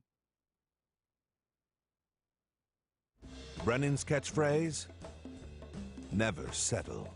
So when it came time to pick a feature for his Langley My Design checking account, like fewer overdraft fees, a car loan rebate, or an exclusive high-yield savings account, Brennan didn't settle for just one. He went with the all-in bundle. Every feature for one low monthly price. Now Brennan's checking account is just how he likes it, and that's everything. Open your My Design checking account online or at any Langley branch today. We're 20, and yeah, we're celebrating big. Because in 20 years, we didn't just make the gear. We made hockey cooler. They said we were too loud, too flashy, too different. They told us to tone it down. The Warriors don't tone it down. We go full throttle. And this is just the start. 20 years in, and we're just getting warmed up. We're still the brand that makes the gear you can win in, chirping, and partying. And if you thought we were bold before, just wait. The next 20 years start now. We are the spirit of a nation, not in name, but in action. In the lives we lead, in the values we carry forward, that spirit lives on in us. We don't preserve history to look back. We preserve it to move forward, because Williamsburg doesn't stand still. It stands tall. This is Williamsburg, where America's journey begins. Start planning yours today.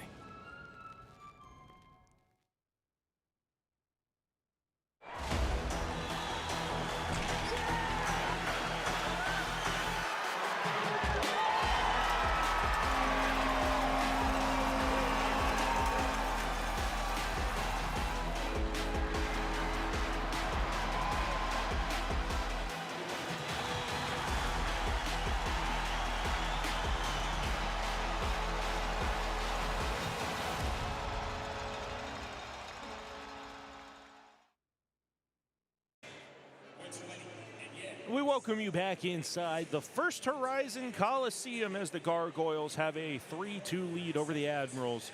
Here, as we continue the Buds Plumbing, Heating, Cooling, and Electric second intermission show. Andre Sutter and Christoph Papp with the goals for Norfolk. Zins, Biondi, and Gore, 3 goals for Greensboro. The Admirals do have 1 minute and 49 seconds of carryover power play time. When we resume play for the third period, we'll wrap up the Buds Plumbing, Heating, Cooling, and Electric second intermission show with some out-of-town scores around the ECHL. The Reading Royals have a 2-0 lead over the Greenville Swamp Rabbits, after 40 minutes of play. Also at the end of their second period, a couple of North Division only games. Maine Mariners have a 3-0 lead over the Adirondack Thunder, and the Worcester Railers have a 2-1 lead over the Trois-Rivières Lions. The Kalamazoo Wings hit the road to West Banco Arena, and they currently trail the Wheeling Nailers 3-2 at the start of their second period. And wrapping up the Eastern Conference, the South Carolina Stingrays have a 3-0 lead over the Savannah Ghost Pirates at the start of their third period.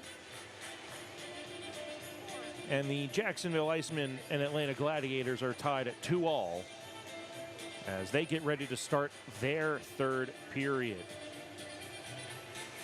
Also at the start of the third period, the Indy Fuel with a 3-2 lead over the Iowa Heartlanders.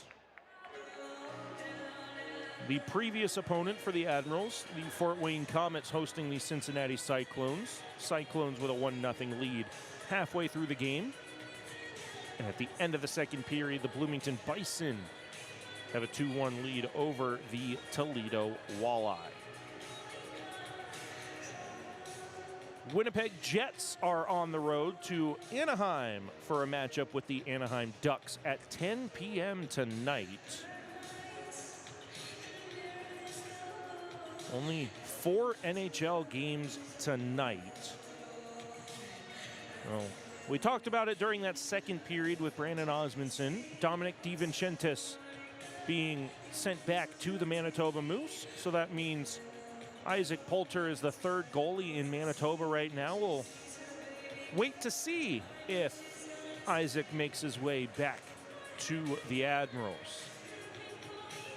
The Manitoba Moose are not in action tonight. And neither are the Gargoyles AHL affiliate Chicago Wolves. The next game for the Moose will be tomorrow as they take on the Milwaukee Admirals at 7 p.m. on the road against Milwaukee. And in our game, it's a 3-2 Gargoyles lead over the Admirals. We'll be back for the start of the Michelob Ultra Zero third period as the Admirals resume play with a New Horizon Bank power play. Lights have dimmed inside of First Horizon Coliseum. We'll take one final break and get you set for period 3 here between the Admirals and Gargoyles on the Centera Norfolk Admirals Broadcast Network. WGNT 27 has moved up to Cox Channel 44, where you can catch news in the morning on your time. Good morning. Thanks for starting your day with us. Watch evening news at 7 that's worked around your schedule, and late news at 10 that's not too late, helping you get to bed on time. Thank you so much for watching. Oh yeah, did I mention we broadcast Norfolk Admirals games? Score! WGNT 27, your home for local news and sports, now on Cox Channel 44. Hi, Norfolk Admirals hockey fans. I'm Jan Jeffcoat from the National News Desk. Depend on our network of nearly 4,000 local journalists when news breaks across America. Locally covered, nationally connected, the National News Desk covers major breaking news across the nation, region by region, state by state, city by city. The National News Desk is America's News Now. Weekday mornings beginning at 6 on MyTVZ.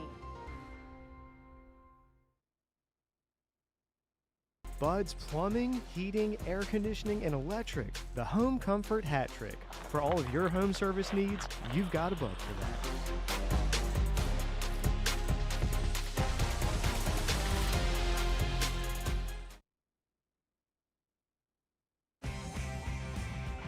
When it comes to your home, trust matters, and Home Genius Exteriors has you covered.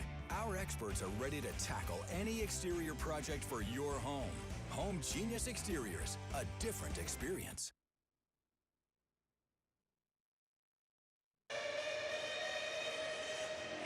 Ready to start the Michelob Ultra Zero third period. The Admirals will start on a New Horizon Bank power play.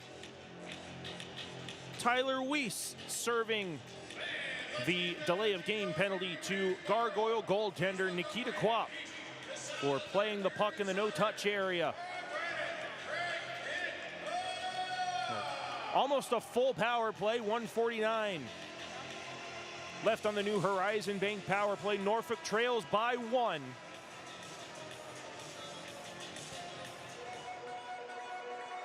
Admirals in white move left to right. Gargoyles in purple move right to left.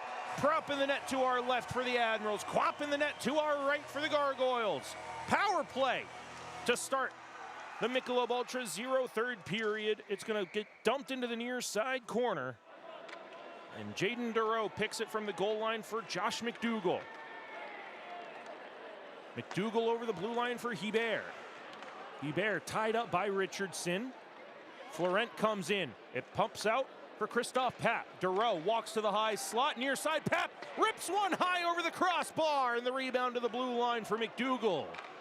High slot Hebert, corner, Florent, Papp walks in from the blue line. It's deflected to neutral ice and skated on a partial 2-on-1 for Smith, shorthanded.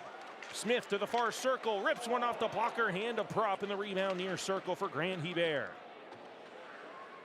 Halfway through the New Horizon Bank power play, it rolls away from Grant Hebert, and Fairmouth sends Byro into the Admirals defensive zone, shorthanded, dispossessed immediately. And Caleb Price drops it in the neutral zone for Brody Crane, and now Jack O'Leary. O'Leary for Hardy. Blue line Knoll, near side Crane. Crane from the circle, straight away Price, far side Hardy. Walks into the left-handed glove of Nikita Kwap. with 31 seconds left in the New Horizon Bank power play. Well, when the hot hands are hot, head coach Jeff Carr is going to go to him. Jack O'Leary is the only Admiral player out here that has been here a majority of the season. Nathan Knoll been here. But Hardy and Price making their Admirals debut. Price making his ECHL debut. And Brody Crane just getting his first goal as an Admiral on Wednesday out here on the power play.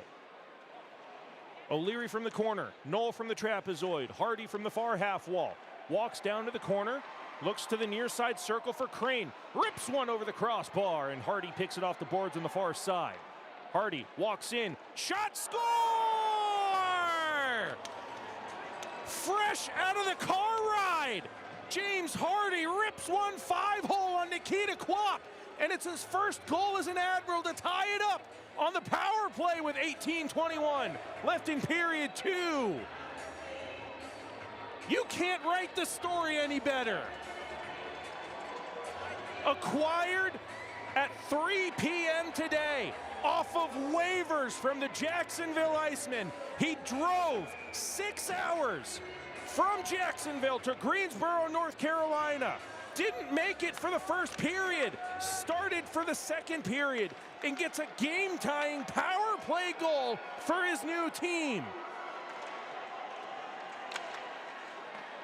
We're tied at 3-all, 2 minutes into the third.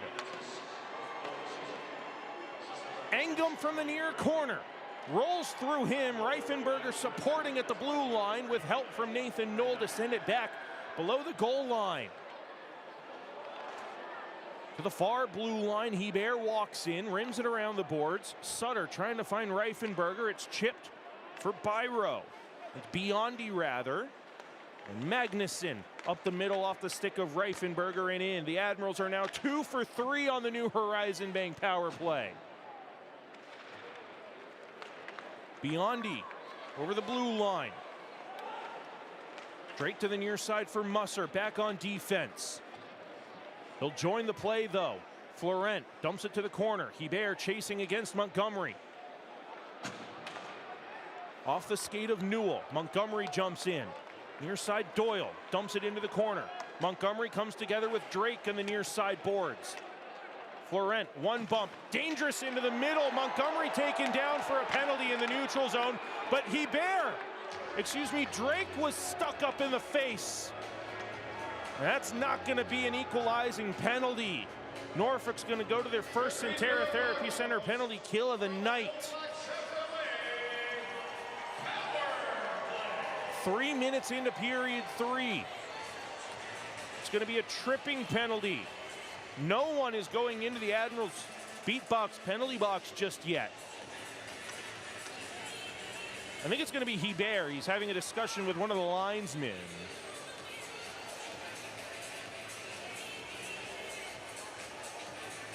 Hebert will slowly saunter into the Admirals penalty box.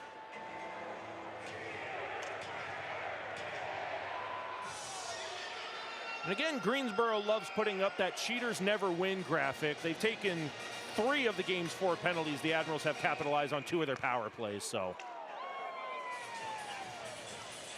Is what it is. 3 minutes gone in the Michelob Ultra 0 third period. James Hardy, the Barrie, Ontario native, his 4th goal of the season, claimed off of waivers earlier today. Gets his first as an Admiral. He didn't even make it here on time for the first period.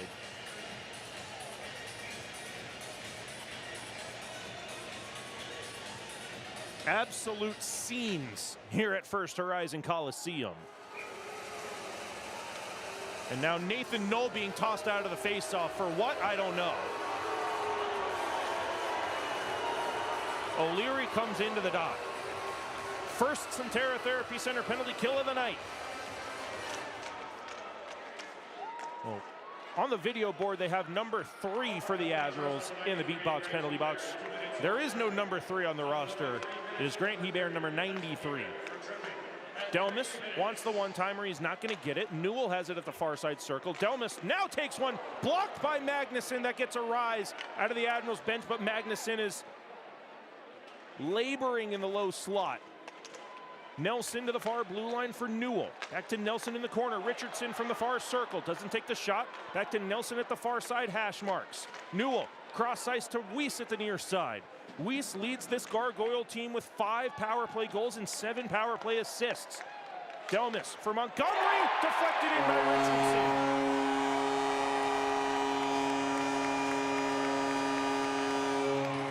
Greensboro gets their 1-goal lead right back with 16:16 left in period 3.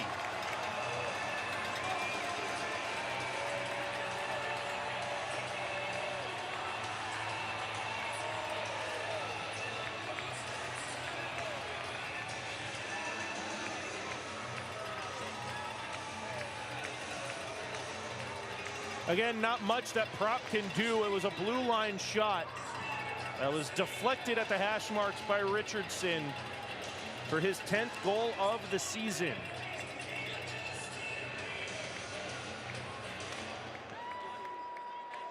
Less than 4 minutes gone in the Michelob Ultra 0 third period. The Admirals are once again down by 1. 4-3 lead for Greensboro on a power play goal. Crane back for Drake. Smith picks it out of the corner boards. Drake throws him to the glass. Duro comes in to support in the near corner.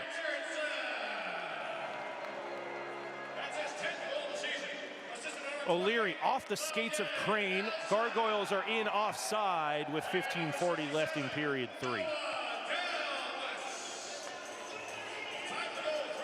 Born Primitive is athlete-driven and Patriot-inspired, creating high-performance fitness apparel built for strength, style, and durability. Check out their full collection at bornprimitive.com and elevate your workouts today.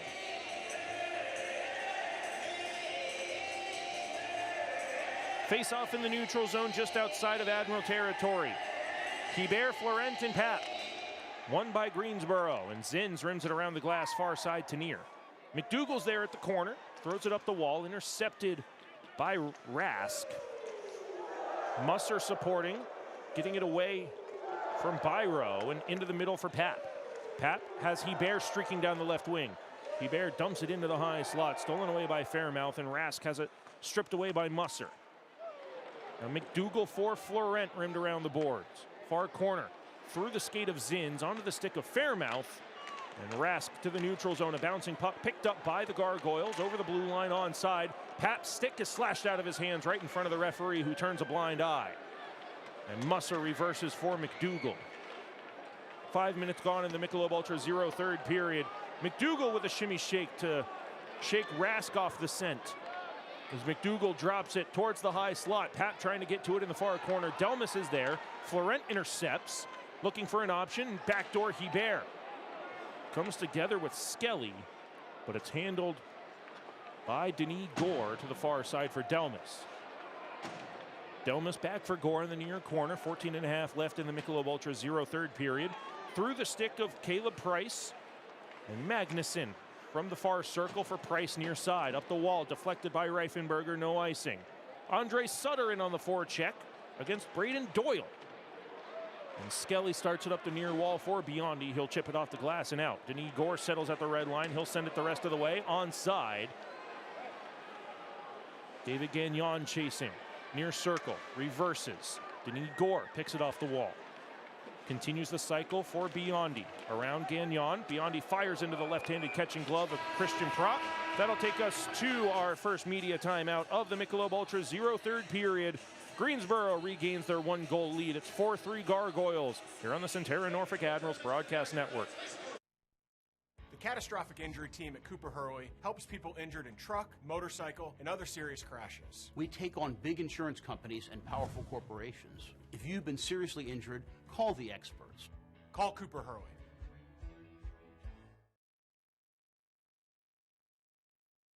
Centera. We improve health every day. More simply, affordably, and personally. Why? It's what we were born to do. How? With high-quality healthcare and exceptional health plans. All for the patients, members, and communities we serve. Centera. improving health every day.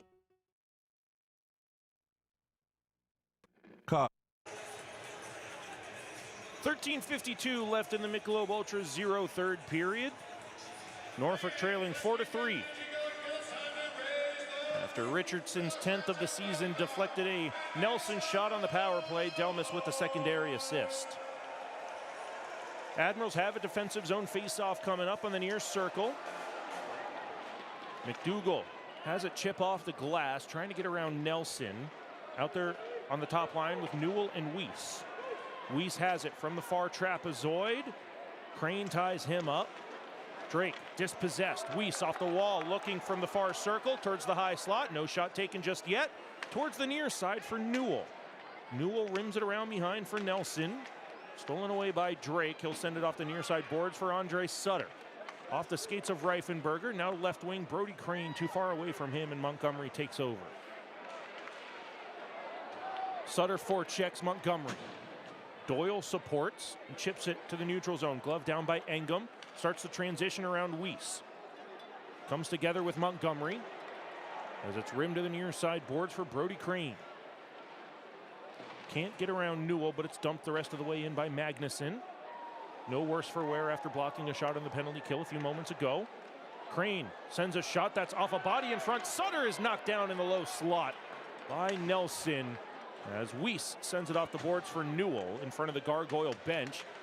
He gains the center ice red line, but he can't get it deep. Comes back to Weiss, and Borshov will dump it around the boards. Stopped behind by Prop for Magnuson. Engum off the far wall, geometrically looking for Hardy. Now O'Leary. And Duro out here on the forecheck. O'Leary rubbed off on the play.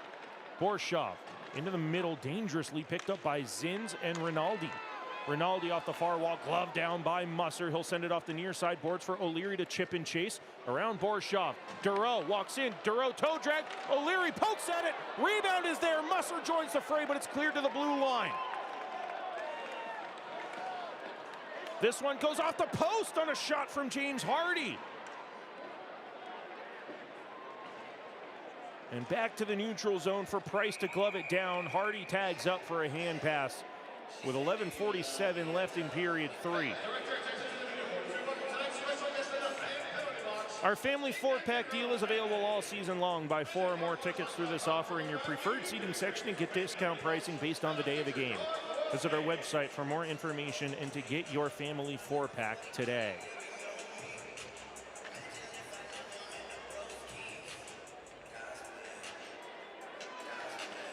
Face-off just outside of Admiral territory, controlled by Greensboro. They'll send it in, no icing, rimmed around the boards, far side to near.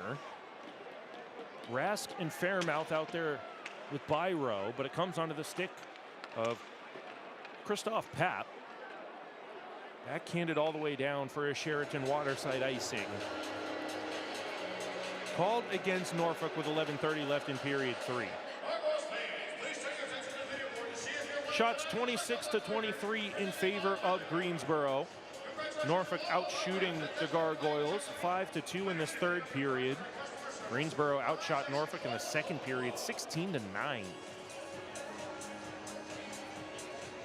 Norfolk 2 for 3 on their power play opportunities. Greensboro 1 for 1. 11:26 left in the Michelob Ultra 0 third period. From the far corner, Drake sends it up the wall, Papp into the middle. Florent gains center ice red and dumps it to the near side. Delayed penalty coming up.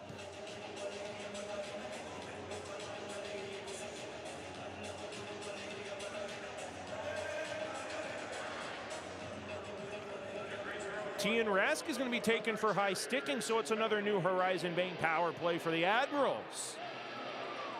Trailing by 1 once again.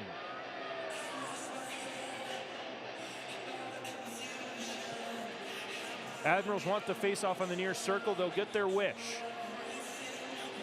And again, look at this power play unit. O'Leary directing traffic. Knoll at center. Crane. And the newbies, Price and Hardy at the blue line. Near circle face-off. Fresh New Horizon Bank power play. Knoll wins it. Crane works it towards the blue line, drops it for Price down the near wall. Price walks in, save made by Klopp. 11:07 left in the Michelob Ultra Zero third period.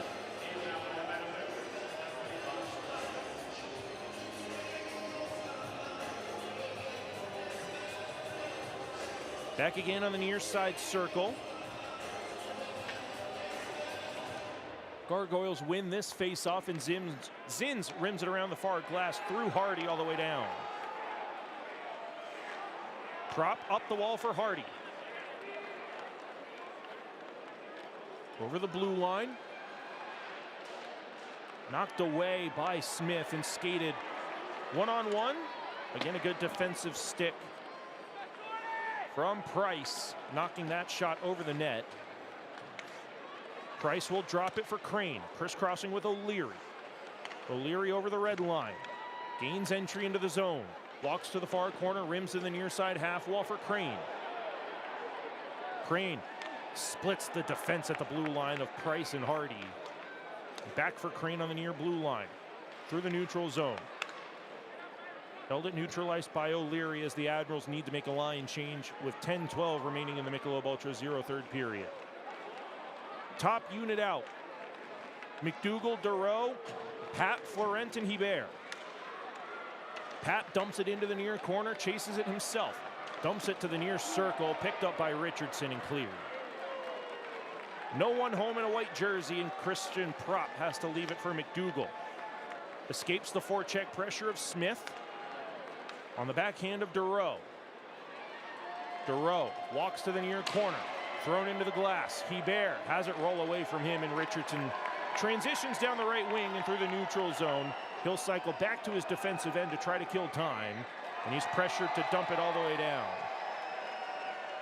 Prop leaves, McDougall rims, near side Dureau.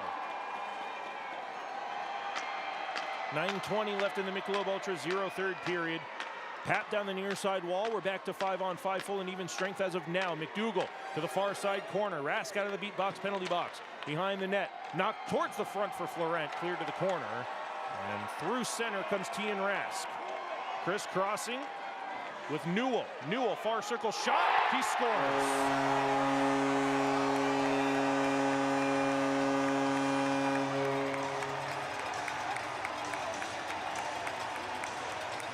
Admirals can't take advantage on the power play. And a shot from the far circle by Patrick Newell beats Prop clean. With 8:59 left in the Michelob Ultra Zero third period, it's now a 5-3 Gargoyle lead.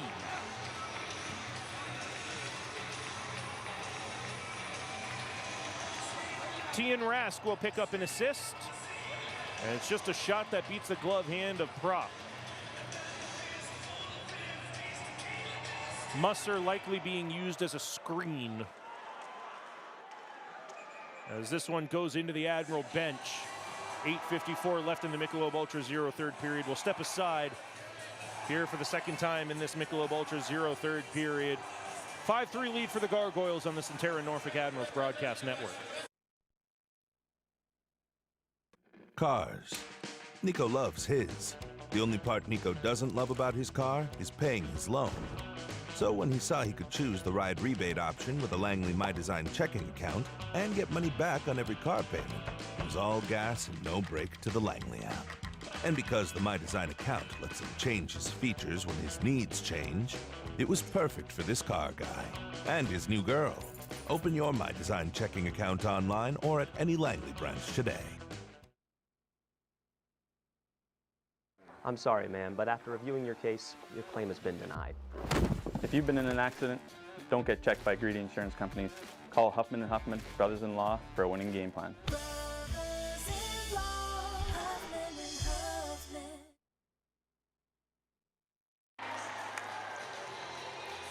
We've dropped brand new Admirals merch, including t-shirts, hoodies, jerseys, and hats. Visit our merch stand outside Gate 14 during games or visit our website to shop our online store today and get geared up for the season.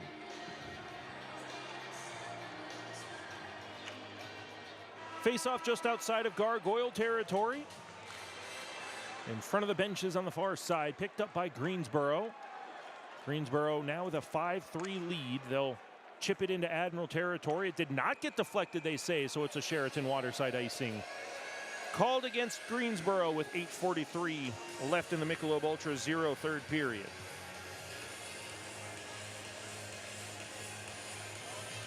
Well, we'll be curious to see the lineup decisions for tomorrow.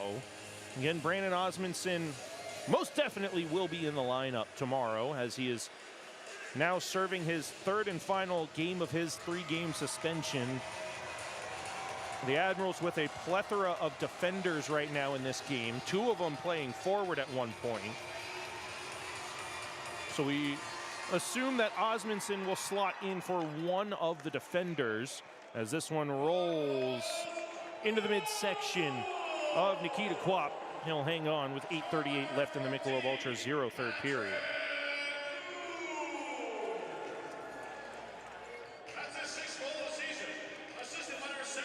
Face-off will stay in Greensboro territory on the near side circle.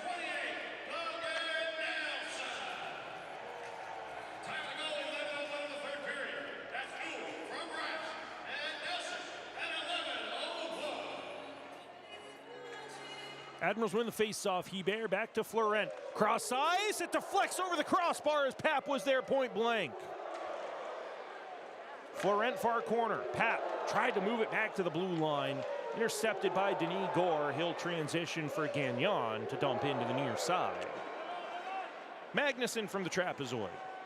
Up the far wall. Pap as Magnuson took a bump getting that up the far wall. Pap dumps it in. No icing. It's on the offensive side of center ice.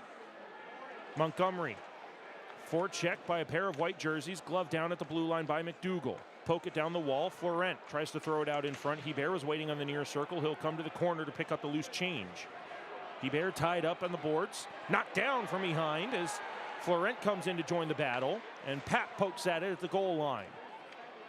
Cleared to the neutral zone and all the way down to Admiral territory by Greensboro. Rolls on goal, so there will be no icing. McDougall straight up the near side for Hebert. Into the middle, fresh off the benches, Brody Crane. Crane fires a shot wide of the near side. Caleb Price dumps it into the corner. Crane chips it back to the near side. O'Leary now from Dureau. O'Leary to the far side for Price. He'll dump it into the corner. Dureau, near corner, Crane. Crane out in front, O'Leary can't get a stick on it, and it's cleared out by Greensboro. Jordan Byro does the honors of dumping and chasing to the far side corner. Bodied by Caleb Price. Dureau dispossessed at the blue line, but he stays with it for a moment. At the red line, he'll move it to the left wing for Crane. O'Leary does a split to stay onside. Crane shot fooled Kwap, but it goes off his shoulder and drops down with 6:49 left in the Michelob Ultra Zero third period for a stoppage. Greensboro leading 5-3. Get ready for more hard-hitting hockey at Scope Arena. Your Norfolk Admirals are back home for a huge stretch of games, bringing fast-paced action, big hits, and can't-miss moments to the ice. Visit our website to see our full 2025-26 schedule as the Admirals will get set to host the Idaho Steelheads for 3 games. Wednesday, Friday, Saturday following the conclusion of these 2 road games here in Greensboro, North Carolina.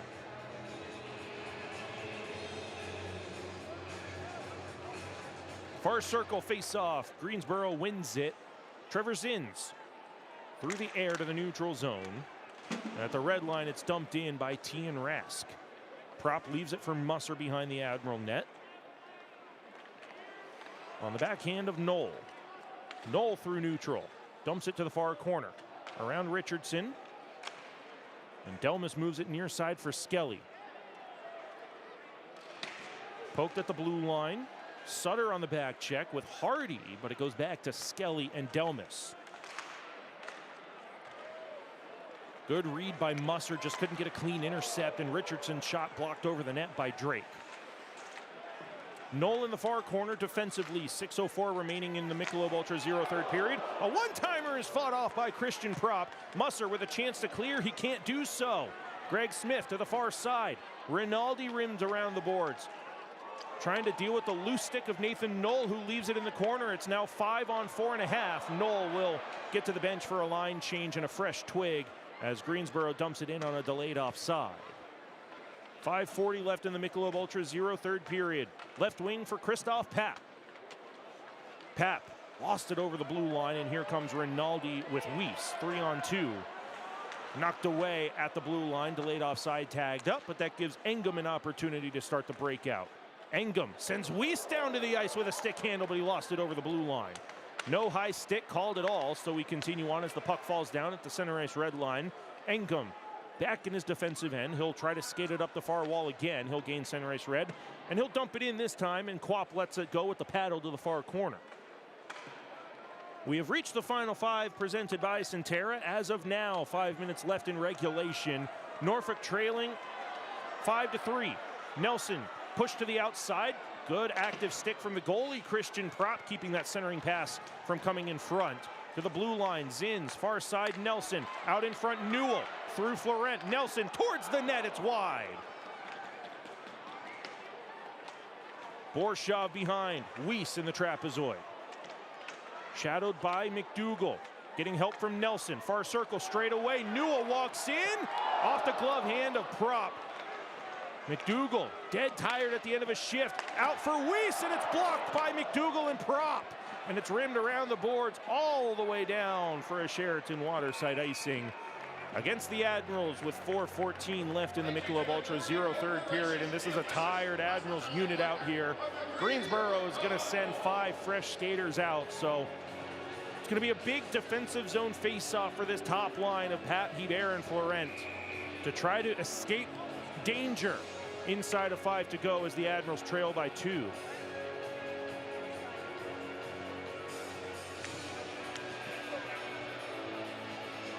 Far circle, face-off, won by the Admirals. McDougall clears with the lob wedge. The Admirals should be able to make a line change. They get 3 fresh skaters out. McDougall pinches, forces the play to Denis Gore in the near circle. His shot deflecting off the good defensive stick of Caleb Price, who has looked really good in his ECHL debut. Picked up on an ATO signing from Mercyhurst University. He'll rim it off the near boards for Florent. Bounces over his stick and Dureau can't clear. Now McDougall behind. Price near side corner. Admirals avoid a too many men on the ice penalty. O'Leary knocks the stick away from Gagnon, and it's dumped in by Gore. Musser wrapped up in the corner. Not enough for a penalty call, but it goes right onto the stick of Gagnon. Far corner, 3.5 left in the Michelob Ultra 0 third period. O'Leary corrals it at the blue line. Stutter step into the offensive zone. O'Leary, Musser wanted to drop pass. He's not going to get it as it's cleared to the near side. And Musser has to retreat to neutral ice. Poked at and off a glove of Crane. It's dumped the rest of the way by Tian Rask. With 3 minutes left in regulation, Norfolk trails by 2. Crane chips it down. He needs a line change. Borshov straight up, deflected by Byro. No, it goes undeflected. It's going to be a Sheraton Waterside icing called against Greensboro with 2:47 left in regulation. We're still overdue for our 3rd and final media timeout, but a pair of icings and some prolonged play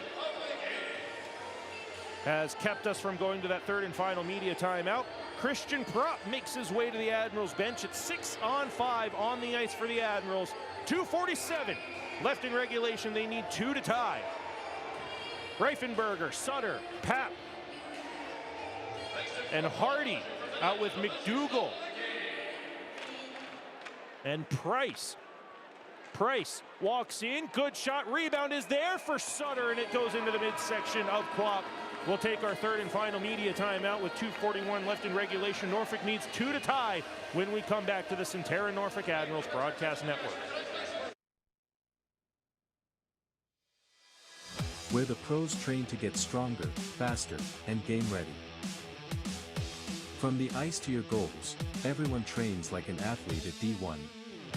D1 Training Virginia Beach, built for athlete. Open to everyone. Make this fall unforgettable at Admiral Steak and Seafood. Enjoy Thursday Jazz Night, 50% off select appetizers during happy hour, and Sunday brunch. Make your reservations today.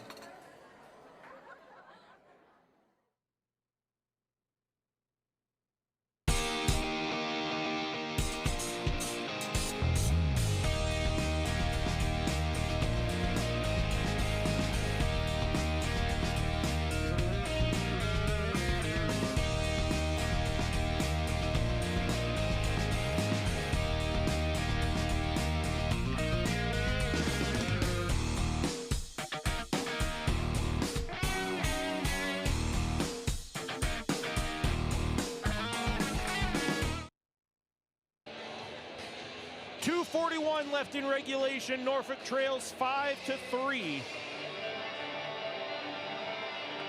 Empty net. Christian Prop heads to the bench. 6-on-5 on the ice for the extra attacker. Reifenberger, Pat, Sutter, Hardy, Price, and McDougall. Offensive zone face-off. Fairmouth for Greensboro wins it to the corner.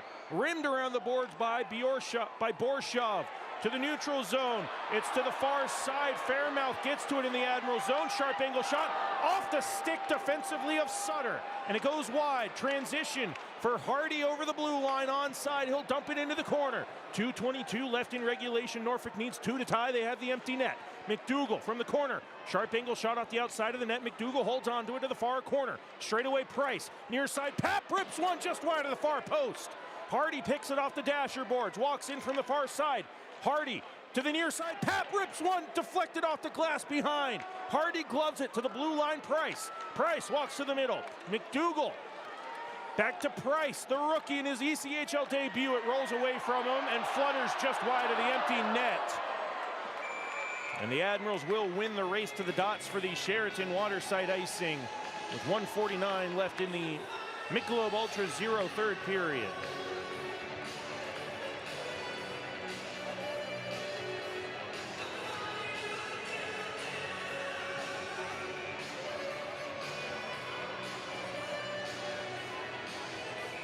Admirals holding on to their timeout.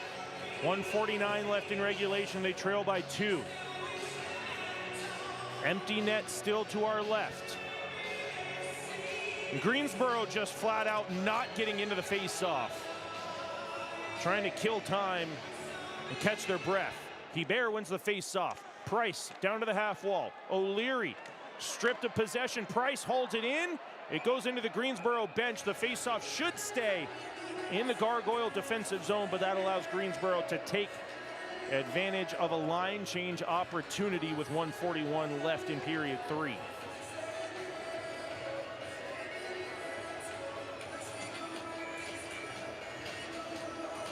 Face off again, far circle.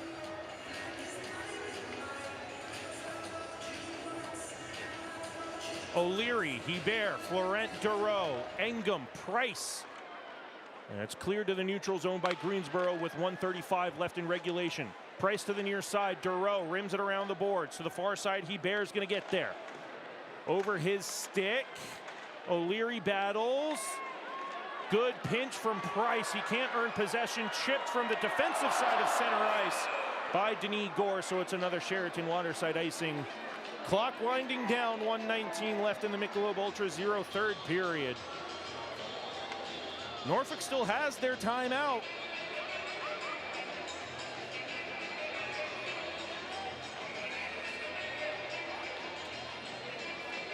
We'll take a face-off on the far side circle.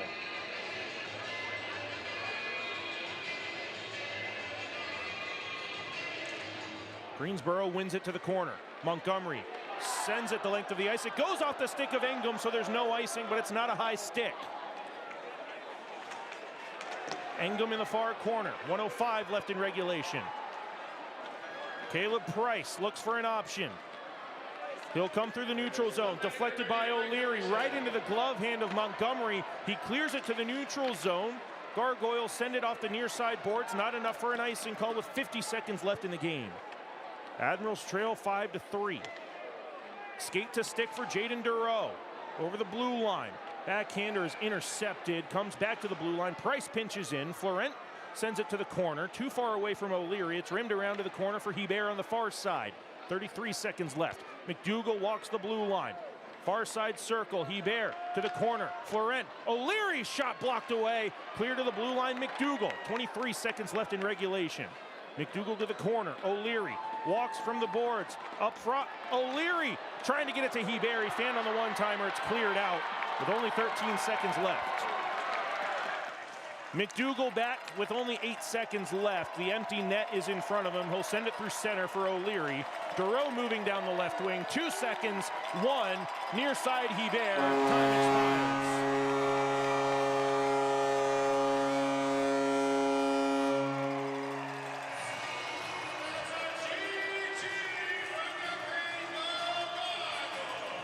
Greensboro wins back-to-back games against the Admirals.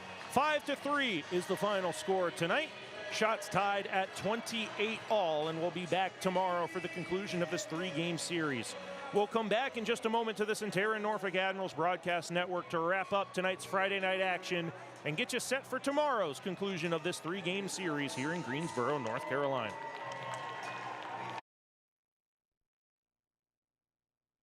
Admiral fans, on the ice, every goal counts. At New Horizon Bank, yours does too.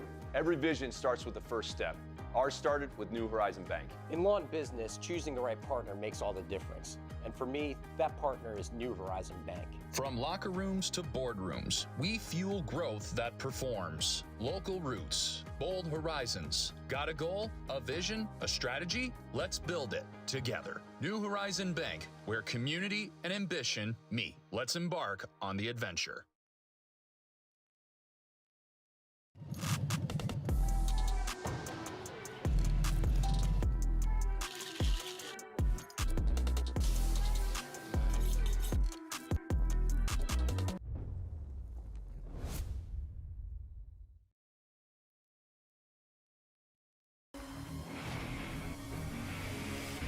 The Norfolk Admirals on WGNT 27.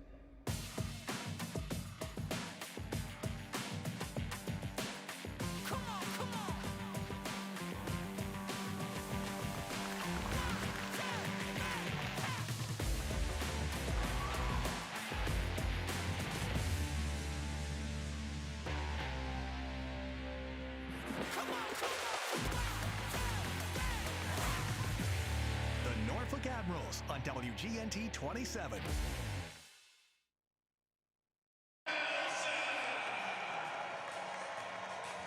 Norfolk falls 5-3 here for the first of 2 road games this weekend against the Greensboro Gargoyles. Nick Gimbel here on the Centera Norfolk Admirals broadcast network, wrapping up tonight's Friday night action here from the First Horizon Coliseum. Andre Sutter, second of the season and second in the ECHL. Assisted by David Drake and Jaden Dureau, got the scoring started at 2:08 of the first period. Greensboro answered. Trevor Zinn, second of the season. A blue line seeing eye shot from Patrick Newell and Jordan Byro at the 8:17 mark of period number 1. We went into the first intermission, tied up at 1. Norfolk would score a power play goal as Blake Biondi took an unsportsmanlike conduct at the end of the first period by shooting the puck on a breakaway at the conclusion after the buzzer went during that first period. Well, Pap's 17th of the season. Hebert and Dureau getting the power play assists at the 1:02 mark of period 2. And then 2 unanswered goals from Greensboro. Blake Biondi and Denis Gore, both at even strength, gave Greensboro a 3-2 lead at the end of period number 2. Norfolk would tie the game up. What a story. James Hardy, the Barrie, Ontario native, he was waiver claimed at 3 p.m. today, got in his car, drove from Jacksonville, Florida to Greensboro, North Carolina, made it in time for the second period, and gets a power play goal for his 4th goal of the season, 1 minute and 39 seconds into the 3rd period. Brody Crane and Nathan Knoll getting an assist on that goal as well. That would tie it up at that point. Richardson on the power play as Grant Hebert was taken for tripping at the 2:59 mark of the 3rd period. would be a deflection in front. That would stand as a game-winning goal. Nelson and Delmas the assists on that. Patrick Newell's 6th of the season was the insurance tally at 11:01 of the third period. Raskin Nelson notching assists on the Greensboro 5th goal of the game. Norfolk outshot Greensboro 10-4 in the third period. We ended the game tied at 28 shots apiece. Norfolk 2 for 4 in their power play opportunities. Norfolk only took 1 penalty, and it was the difference maker. Greensboro was 1 for 1 on their power play opportunities. We'll be right back here tomorrow evening. It's a 7 p.m. puck drop here from the First Horizon Coliseum for game number 6 of 12 total between Norfolk and Greensboro, and the 6th game in the last 9 total games against Greensboro for the Admirals. Back here again tomorrow on the Centera Norfolk Admirals Broadcast Network. Again, one final time here on the Centera Norfolk Admirals Broadcast Network. Greensboro takes game 2 of this 3-game set by a score of 5-3. The Admirals will get regrouped and reset. They'll have Brandon Osmondson available tomorrow. He has served his full 3-game suspension, and he will be ready to provide a spark for his Admirals team tomorrow in this final game of this 2-game road set before we head back to Scope for 3 against the Idaho Steelheads. Nick Gimbel saying so long from Greensboro, North Carolina, as Norfolk falls 5-3 to the Greensboro Gargoyles.